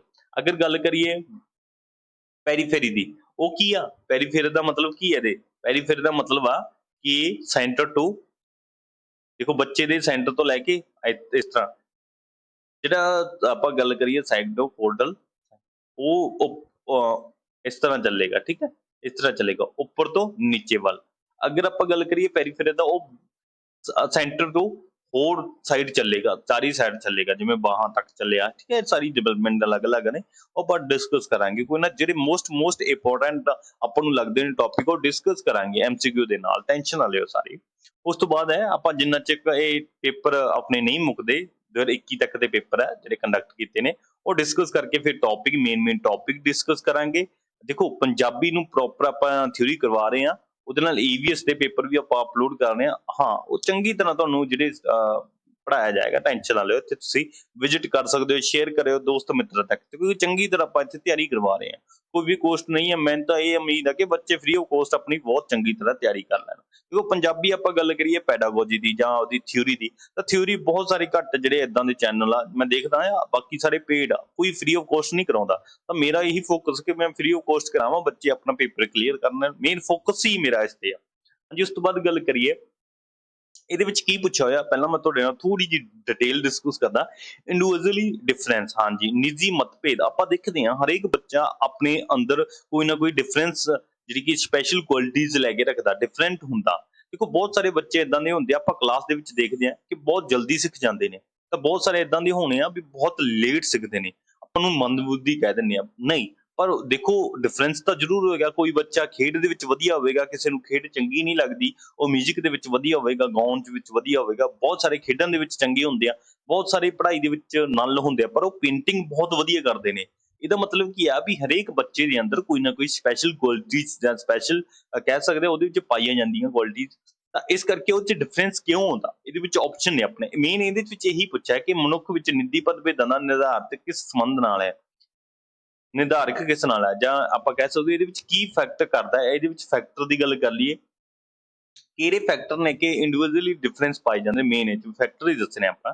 ਦੇਖੋ ਡਿਫਰੈਂਸ ਇਨ ਇਨਵਾਇਰਨਮੈਂਟ, ਹਾਂਜੀ ਜ਼ਰੂਰ ਇਨਵਾਇਰਨਮੈਂਟ ਦਾ ਡਿਫਰੈਂਸ ਹੋਵੇ ਤਾਂ ਬੱਚੇ 'ਚ ਵੀ ਆਲਰੇਡੀ ਡਿਫਰੈਂਸ। ਦੇਖੋ ਆਪਾਂ ਸ਼ਹਿਰਾਂ ਤੇ ਪਿੰਡਾਂ ਦੀ ਗੱਲ ਕਰ ਲਈਏ, ਤੇ ਸ਼ਹਿਰਾਂ ਵਾਲੇ ਬੱਚੇ ਥੋੜੇ ਹੁਸ਼ਿਆਰ ਹੁੰਦੇ ਆ, ਉਹਨਾਂ ਨੂੰ ਬੋਲਣ ਚਾਲਣ ਦੇ ਬਾਰੇ ਪਤਾ, ਉਹਨੂੰ ਥੋੜੀ ਇੰਗਲਿਸ਼ ਦੇ ਬਾਰੇ ਪਤਾ ਹੋਵੇਗਾ ਨਾ। ਆਪਾਂ ਮੇਨਲੀ ਗੱਲ ਕਰੀਏ ਆਪਣੇ ਪਿੰਡਾਂ ਵਾਲੇ ਏਰੀਏ 'ਚ ਕੀ ਆ, ਬੱਚੇ ਬੋਲਣ ਦੇ ਬਾਰੇ ਨਹੀਂ ਪਤਾ ਹੁੰਦਾ। ਬਹੁਤ ਸਾਰੇ ਅੱਛੇ ਹੁੰਦੇ, ਚਲੋ ਮੰਨਦੇ ਆ, ਪਰ ਬੋਲਣ ਦੇ ਬਾਰੇ ਨਹੀਂ ਪਤਾ ਹੁੰਦਾ, ਇੰਗਲਿਸ਼ ਨਹੀਂ ਆਉਂਦੀ ਹੁੰਦੀ, ਬਹੁਤ ਸਾਰੀਆਂ ਚੀਜ਼ਾਂ ਤੋਂ ਪਿੱਛੇ ਹੁੰਦਾ। ਕਿਉਂਕਿ ਸ਼ਹਿਰਾਂ ਵਾਲੇ ਲੋਕ ਕੀ ਆ, ਟਿਊਸ਼ਨ ਵਗੈਰਾ ਟਾਈਮ ਨਾਲ ਲਾ ਦਿੰਦੇ ਨੇ ਬੱਚੇ ਨੂੰ, ਬੱਚੇ ਦੀ ਡਿਵੈਲਪਮੈਂਟ ਹੁੰਦੀ ਹੈ। ਪਰ ਉਹ ਖੇਡਾਂ ਦੇ ਪਾਸੇ, ਖੇਡਾਂ ਅਗਲੇ ਪੱਖੋਂ ਦੇਖੋ ਤਾਂ ਪਿੰਡਾਂ ਵਾਲੇ ਅੱਗੇ ਹੁੰਦੇ ਆ। ਇਸ ਕਰਕੇ ਡਿਫਰੈਂਸ ਤਾਂ ਆਉਂਦਾ ਹੀ ਹੈ। এনवायरमेंट ਜਿਸ ਤਰ੍ਹਾਂ ਦਾ এনवायरमेंट ਆਪਾਂ ਨੂੰ ਪ੍ਰੋਵਾਈਡ ਕੀਤਾ ਜਾਂਦਾ। ਹਾਂਜੀ, ਉਸ ਤੋਂ ਬਾਅਦ ਗੱਲ ਕਰੀਏ ਡਿਫਰੈਂਸ ਇਨ ਹੈਰੀਡਿਟੀ। ਹਾਂਜੀ, ਹੈਰੀਡਿਟੀ ਕੀ, ਅਗਰ ਤੁਸੀਂ ਹੈਰੀਡਿਟੀ ਇੱਕ ਏਦਾਂ ਦਾ ਕਿ ਆਪਾਂ ਨੂੰ ਵਿਰਾਸਤ ਦੇ ਵਿੱਚ ਮਿਲਦਾ, ਜਿਹੜਾ ਵਿਰਾਸਤ ਦੇ ਵਿੱਚ ਹੈਰੀਡਿਟੀ, ਅਗਰ ਤੁਹਾਡੇ ਪਿਤਾ ਵਧੀਆ ਸਪੋਰਟਸ ਪਰਸਨ ਨੇ ਤਾਂ ਜਿਹੜਾ ਆਉਣ ਵਾਲਾ ਬੱਚਾ ਉਹ ਵੀ ਸਪੋਰਟਸ ਪਰਸਨ ਹੀ ਨਿਕਲੇਗਾ। ਅਗਰ ਕੋਈ ਕਿਸੇ ਦਾ ਬੱਚਾ, ਕਿਸੇ ਦਾ ਪਾਪਾ ਟੀਚਰ ਨੇ, ਤਾਂ ਬੱਚਾ ਵੀ ਕਿਤੇ ਨਾ ਕਿਤੇ ਟੀਚਰ ਵਾਲੀ ਲਾਈਨ 'ਚ ਜਾਏਗਾ, ਕਿਉਂਕਿ ਹੈਰੀਡਿਟੀ ਆ ਉਹਦੇ 'ਚ। ਕੋਈ ਬਹੁਤ ਸਾਰਾ ਸਟਰੋਂਗ ਬੱਚਾ ਹੋਵੇਗਾ, ਮਤਲਬ ਕਿ ਸਟਰੋਂਗ ਪਰਸਨ ਆ, ਬਹੁਤ ਤਗੜਾ ਜਿਮ ਜੁਮ ਕਰਦਾ, ਉਹਦਾ ਬੱਚਾ ਵੀ ਸਟਰੋਂਗ ਹੋਵੇਗਾ। ਇਹ ਹੈਰੀਡਿਟੀ ਦੇ ਸਾਰਾ। ਤੇ ਇਹਦੇ ਵਿੱਚ ਕੀ ਆ, ਫਿਰ ਤੁਸੀਂ ਅੱਖਾਂ ਬੰਦ ਕਰਕੇ ਆਂਸਰ ਕੀ ਲਗਾਓਗੇ? ਬਹੁਤ ਸਾਰੇ ਕਹਿਣਗੇ এনवायरमेंट ਆ, ਬਹੁਤ ਸਾਰੇ, ਪਰ ਤੁਸੀਂ ਅੱਖਾਂ ਖੋਲ ਕੇ ਆਂਸਰ ਲਗਾ ਲਿਓ, ਇਸ ਦਾ ਮੈਂ ਕਹਿਣਾ। ਕਿਉਂਕਿ ਇਹ ਡਿਫਰੈਂਸ ਹਮੇਸ਼ਾ ਆਉਂਦਾ ਹੀ ਹੈ, ਕਿ ਇਹ ਦੋਨੇ ਹੀ ਫੈਕਟ ਕਰਦੇ ਨੇ। এনवायरमेंट ਵੀ ਫੈਕਟਰ ਆ, ਤੇ ਹੈਰੀਡਿਟੀ ਵੀ ਇੱਕ ਮੋਸਟ ਇੰਪੋਰਟੈਂਟ ਫੈਕਟਰ ਆ ਇੰਡੀਵਿਜੂਅਲ ਡਿਫਰੈਂਸ ਦੇ ਵਿੱਚ। ਇਸ ਕਰਕੇ ਇਹਦਾ ਜਿਹੜਾ ਰਾਈਟ ਆਪਸ਼ਨ ਆ ਸੀ ਹੋਵੇਗਾ, interaction between the heredity and environment. ਹਾਂਜੀ, ਵਿਰਾਸਤ ਐਂਡ ਵਾਤਾਵਰਨ, ਜਿਹਦਾ ਫੋਰਥ ਆਪਸ਼ਨ ਨਹੀਂ ਹੋਣਾ, ਕਿਉਂਕਿ ਇਹਦੇ ਵਿੱਚ ਸਪਰੇਟ ਦੀ ਗੱਲ ਕੀਤੀ ਆ, ਵੱਖ-ਵੱਖ ਕੀਤੀ ਆ, ਇਸ ਕਰਕੇ ਇਹਦਾ ਜਿਹੜਾ ਰਾਈਟ ਆਪਸ਼ਨ ਨਹੀਂ ਹੋਵੇਗਾ। ਤੀਸਰਾ ਇਹਦਾ ਰਾਈਟ ਆਪਸ਼ਨ ਹੋਵੇਗਾ, ਹੈਰੀਡਿਟੀ ਐਂਡ এনवायरमेंट ਦੋਨੋਂ ਹੀ ਸਹੀ ਨੇ। ਉਸ ਤੋਂ ਬਾਅਦ ਚੱਲਦੇ ਆ, ਇਸ ਟਰਮ ਆਪਣੇ ਕੋਲ PSRN ਟਰਮ ਨੂੰ ਆਪਾਂ ਡਿਵੈਲਪਮੈਂਟ ਦੇ ਤੌਰ ਤੇ ਜਾਣਦੇ ਹਾਂ, ਤਾਂ ਉਸਦੀ ਇੱਕ ਫੁੱਲ ਫਾਰਮ ਦੱਸਣੀ ਹੈ। ਤੇ ਤੁਸੀਂ ਕੁਐਸਚਨ ਥੋੜਾ ਜਿਹਾ ਦੇਖ ਲਿਆ ਕਰੋ, ਉਲਝਣਾ ਨਹੀਂ। ਇੰਪਲੀਮਾਈਜ਼, ਇਸ ਤਰ੍ਹਾਂ ਬਹੁਤ ਸਾਰਾ ਕੁਝ ਲਿਖਿਆ ਹੁੰਦਾ, ਇਹਦੀ ਫੁੱਲ ਫਾਰਮ ਦੱਸਣੀ ਆਪਣੇ ਸਾਹਮਣੇ ਹੈ। ਆਪਾਂ ਇਹਦੀ ਕੀ ਦੇਵਾਂਗੇ?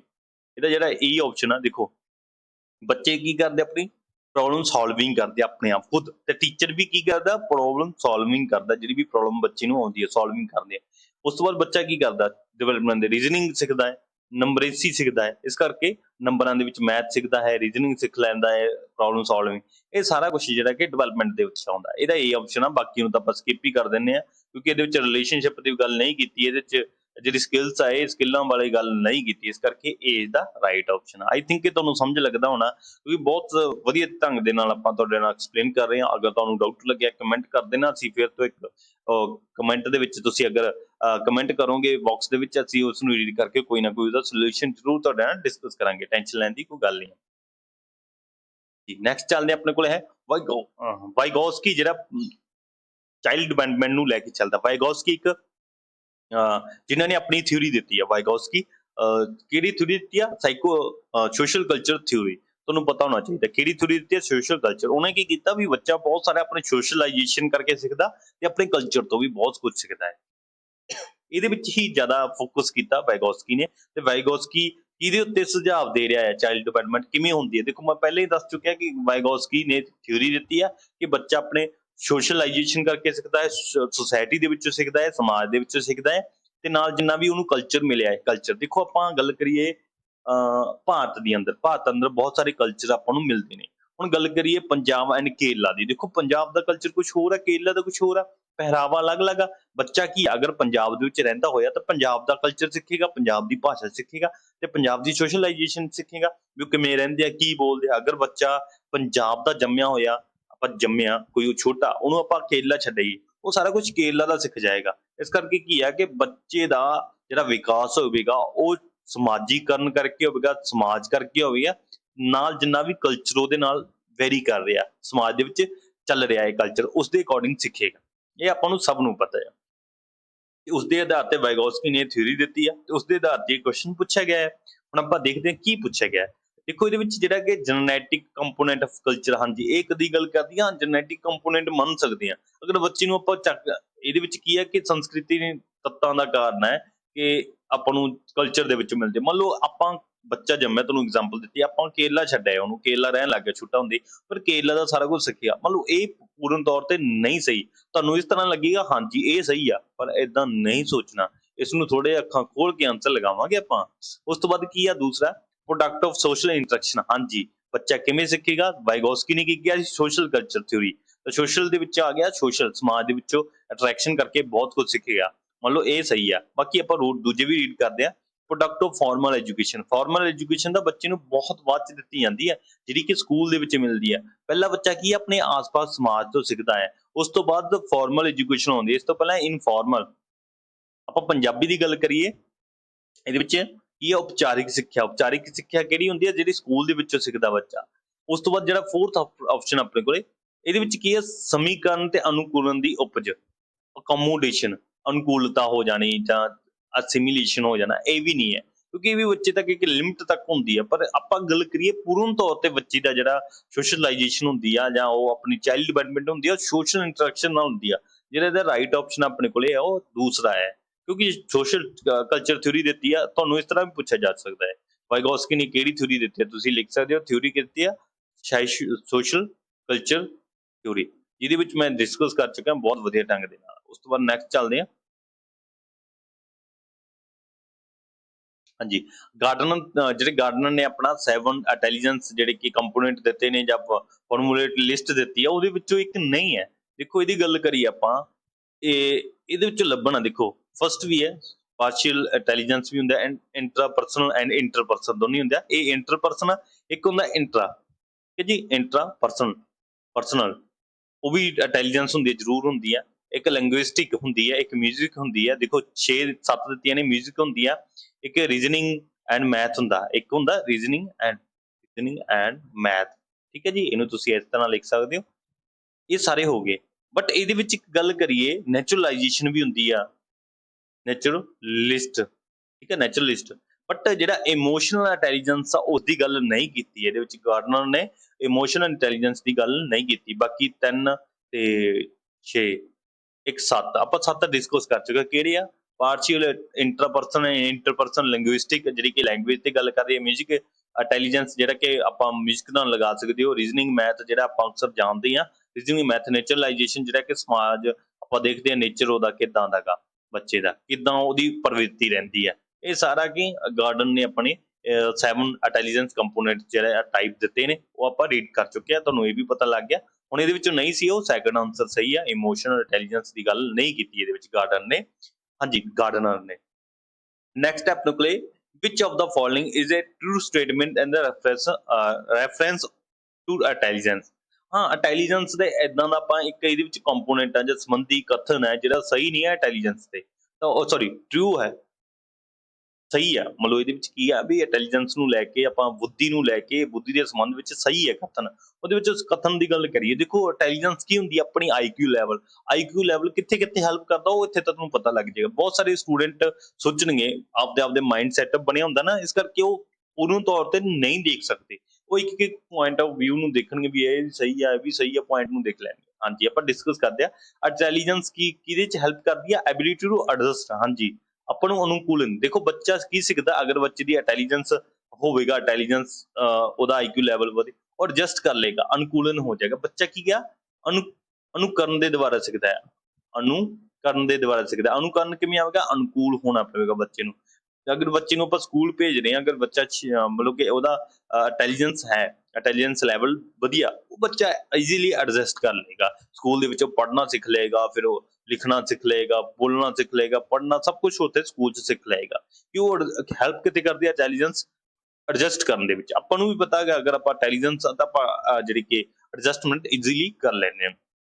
ਨੈਕਸਟ ਚੱਲਦੇ ਆਪਣੇ ਕੋਲ ਜਿਹੜਾ ਨੈਕਸਟ ਆਪਸ਼ਨ ਆ, intelligence is ability to learn. ਹਾਂਜੀ, ਇੰਟੈਲੀਜੈਂਸ ਕੀ ਕਰਦੀ ਹੈ? ਆਪਾਂ ਨੂੰ ਲਰਨ ਦੇ ਵਿੱਚ ਜਾਂ ਸਿੱਖਣ ਦੇ ਵਿੱਚ ਯੋਗਤਾ ਪੈਦਾ ਕਰਦੀ ਹੈ। ਦੇਖੋ ਇਹਦੇ ਵਿੱਚ ਅਨੁਕੂਲਨ ਦੀ ਮਤਲਬ ਐਡਜਸਟ ਕਰ ਲੈਂਦਾ, ਐਡਜਸਟ ਕਰਕੇ ਜਿਵੇਂ ਮੈਂ ਉਦਾਹਰਨ ਦਿੱਤੀ ਸੀ, ਬੱਚੇ ਨੂੰ ਸਕੂਲ ਜਾ ਕੇ ਛੱਡਿਆ ਆਇਆ ਜਾਂਦਾ ਤੇ ਬੱਚਾ ਕੀ ਸਕੂਲ ਦੇ ਵਿੱਚ ਬਹੁਤ ਸਾਰੀਆਂ ਚੀਜ਼ਾਂ ਸਿੱਖਦਾ, ਕਿਉਂਕਿ ਉਹਦੀ ਅਗਰ ਇੰਟੈਲੀਜੈਂਸ ਲੈਵਲ ਚੰਗਾ ਹੋਏਗਾ, ਐਬਿਲਿਟੀ ਟੂ ਲਰਨ, ਉਹਦੀ ਜਿਹੜੀ ਲਰਨ ਦੀ ਐਬਿਲਿਟੀ ਆ ਉਹ ਜ਼ਿਆਦਾ ਹੋਵੇਗੀ। ਆਪਾਂ ਦੇਖਦੇ ਹਾਂ ਕਿ ਬੱਚੇ ਦਾ ਆਈਕਿਊ ਲੈਵਲ ਅਗਰ ਹਾਈ ਆ ਤਾਂ ਬਹੁਤ ਜਲਦੀ ਚੀਜ਼ਾਂ ਨੂੰ ਸਿੱਖ ਲਏਗਾ। ਅਗਰ ਆਈਕਿਊ ਲੈਵਲ ਉਹਦਾ ਲੋ ਆ ਤਾਂ ਉਹ ਕੀ ਸਿੱਖੇਗਾ? ਬਹੁਤ ਘੱਟ ਸਿੱਖੇਗਾ। ਠੀਕ ਹੈ, ਇਸ ਕਰਕੇ ਇਹ ਵੀ ਚੀਜ਼ਾਂ ਇਹਦੇ ਵਿੱਚ ਮੈਂਸ਼ਨ ਬਹੁਤ ਜ਼ਰੂਰੀ ਹੈ ਪੁਆਇੰਟ। ਉਸ ਤੋਂ ਬਾਅਦ ਹੈ ਅਬਸਟਰੈਕਟ ਰੀਜ਼ਨਿੰਗ। ਹਾਂਜੀ, ਐਬਿਲਿਟੀ ਟੂ ਐਬਸਟਰੈਕਟ ਰੀਜ਼ਨਿੰਗ, ਜਿਹੜਾ ਕਿ ਬੁੱਧੀ ਸੂਖਮ ਤਰਕ ਦੀ ਯੋਗਤਾ। ਹਾਂਜੀ, ਤਰਕ ਦੇ ਆਧਾਰ ਤੇ ਸੋਚਣ ਲੱਗ ਜਾਂਦਾ ਉਹ ਬੱਚਾ, ਤਾਂ ਉਹ ਵੀ ਕਿਤੇ ਨਾ ਕਿਤੇ ਇੰਟੈਲੀਜੈਂਸ ਇੱਕ ਲੈਵਲ ਆਉਂਦਾ ਬੱਚੇ ਦਾ। ਦੇਖੋ 12 ਸਾਲ ਦੇ ਆਸ-ਪਾਸ ਬੱਚਾ ਰੀਜ਼ਨਿੰਗ ਤੌਰ ਤੇ ਸੋਚਣ ਲੱਗ ਜਾਂਦਾ, ਅਬਸਟਰੈਕਟ ਰੀਜ਼ਨਿੰਗ ਬਾਰੇ ਸੋਚਣ ਲੱਗਦਾ। ਇਹ ਕਿਉਂ ਆ? ਬੱਚੇ ਨੂੰ ਕਹਿ ਦਈਏ ਤਾਰੇ ਟਿਮਟਮਾਉਂਦੇ ਆ, ਜਗਦੇ ਆ, ਬੱਚਾ ਛੋਟਾ ਹੁੰਦਾ ਵੀ ਕਹਿੰਦਾ ਹਾਂ ਵੀ ਜਗਦੇ ਆ, ਉਹ ਜਗੀ ਜਾਂਦੇ ਆ। ਪਰ ਉਹ ਜਦੋਂ 12 ਸਾਲ ਦੇ ਆਸ-ਪਾਸ ਏਰੀਏ 'ਚ ਆਉਂਦਾ, ਏਜ 'ਚ ਆਉਂਦਾ, ਬੱਚਾ ਸੋਚਦਾ ਜਗਦਾ ਕਿਉਂ ਆ? ਏਦਾਂ ਕਿਉਂ ਜਗਦੇ ਆ? ਇੰਨੀ ਦੂਰ ਕਿਉਂ ਆ? ਇਹ ਫਿਰ ਇੰਨੀ ਆਪਾਂ ਨੂੰ ਜਗਦੇ ਕਿਉਂ ਆ? ਸੂਰਜ ਕਿਉਂ ਨਹੀਂ ਆਪਾਂ ਨੂੰ ਦੂਰ ਦਿਖਦਾ? ਸੂਰਜ ਕਿਉਂ ਐਡਾ ਵੱਡਾ ਦਿਖਦਾ? ਉਹ ਥੋੜਾ ਜਿਹਾ ਅਬਸਟਰੈਕਟ ਰੀਜ਼ਨਿੰਗ ਨਾਲ ਗੱਲ ਕਰੇਗਾ। ਇਹਦਾ ਮਤਲਬ ਕੀ ਆ? ਸਾਰੇ ਹੀ ਇੰਟੈਲੀਜੈਂਸ ਦੇ ਨਾਲ ਕਿਤੇ ਨਾ ਕਿਤੇ ਸੰਬੰਧ ਰੱਖਦੇ ਆ। ਇਸ ਕਰਕੇ ਜਿਹੜਾ ਆਂਸਰ ਹੋਵੇਗਾ ਉਹਦਾ fourth is the right option ਹੋਵੇਗਾ। ਇਹਦਾ ਫੋਰਥ ਰਾਈਟ ਆਪਸ਼ਨ ਹੋਵੇਗਾ। ਆਈ ਹੋਪ ਕਿ ਤੁਹਾਨੂੰ ਸਾਰਾ ਸਮਝ ਲੱਗਦਾ ਹੋਣਾ। ਆਪਾਂ ਪੂਰੀ ਵਧੀਆ ਤਰੀਕੇ ਦੇ ਨਾਲ ਤੁਹਾਡੇ ਨਾਲ ਡਿਸਕਸ ਕਰ ਰਹੇ ਹਾਂ। ਹਾਂਜੀ, ਨੈਕਸਟ ਹੈ ਇਹ ਚਾਈਲਡ ਕੈਨ ਥਿੰਕ ਲੌਜੀਕਲੀ। ਹਾਂਜੀ, ਲੌਜੀਕਲੀ ਸੋਚ ਰਿਹਾ ਆਬਜੈਕਟ ਐਂਡ ਇਵੈਂਟ ਨੂੰ ਲੈ ਕੇ। ਤਾਂ ਉਹ ਪਿਆਜੇ ਨੇ ਆਪਣੇ 4 ਜਿਹੜੇ ਕਿ ਸਟੇਜਸ ਦਿੱਤੇ ਨੇ, ਤਾਂ ਉਸ ਦੀ ਗੱਲ ਕਰੀਏ ਤਾਂ ਉਹਦੇ ਜਿਹੜੇ 4 ਸਟੇਜਸ ਆ ਤੁਹਾਡੇ ਪਿੱਛੇ ਦੱਸਦੇ sensory motor, pre operational, concrete and formal operation. ਇਹ 4 ਜਿਹੜੇ ਸਟੇਜਸ ਦਿੱਤੇ ਨੇ। ਬਟ ਇਹਦੀ ਗੱਲ ਕਰੀਏ ਬੱਚਾ ਰੀਜ਼ਨਲੀ ਲੌਜੀਕਲੀ ਸੋਚਣ ਲੱਗਦਾ ਆਬਜੈਕਟ ਐਂਡ ਇਵੈਂਟ ਨੂੰ, ਉਹਨਾਂ ਦੇ ਬਾਰੇ ਘਟਨਾਵਾਂ ਤਾਰਕਿਕ ਤੌਰ ਤੇ ਸੋਚਣ ਲੱਗਦਾ। ਕਿਹੜੀ ਏਜ 'ਚ ਜਾ ਕੇ ਸੋਚਦਾ? ਉਹ ਆਪਣਾ ਜਿਹੜਾ ਰਾਈਟ ਆਪਸ਼ਨ ਹੋਵੇ ਤੀਸਰਾ, ਕੰਕਰੀਟ ਦੇ ਵਿੱਚ। ਕਿਉਂਕਿ ਇਹਦੇ ਵਿੱਚ ਏਦਾਂ ਦੀ ਏਜ ਆ 16 ਤੋਂ ਲੈ ਕੇ 12 ਤੋਂ ਲੈ ਕੇ ਮੰਨ ਸਕਦੇ ਆ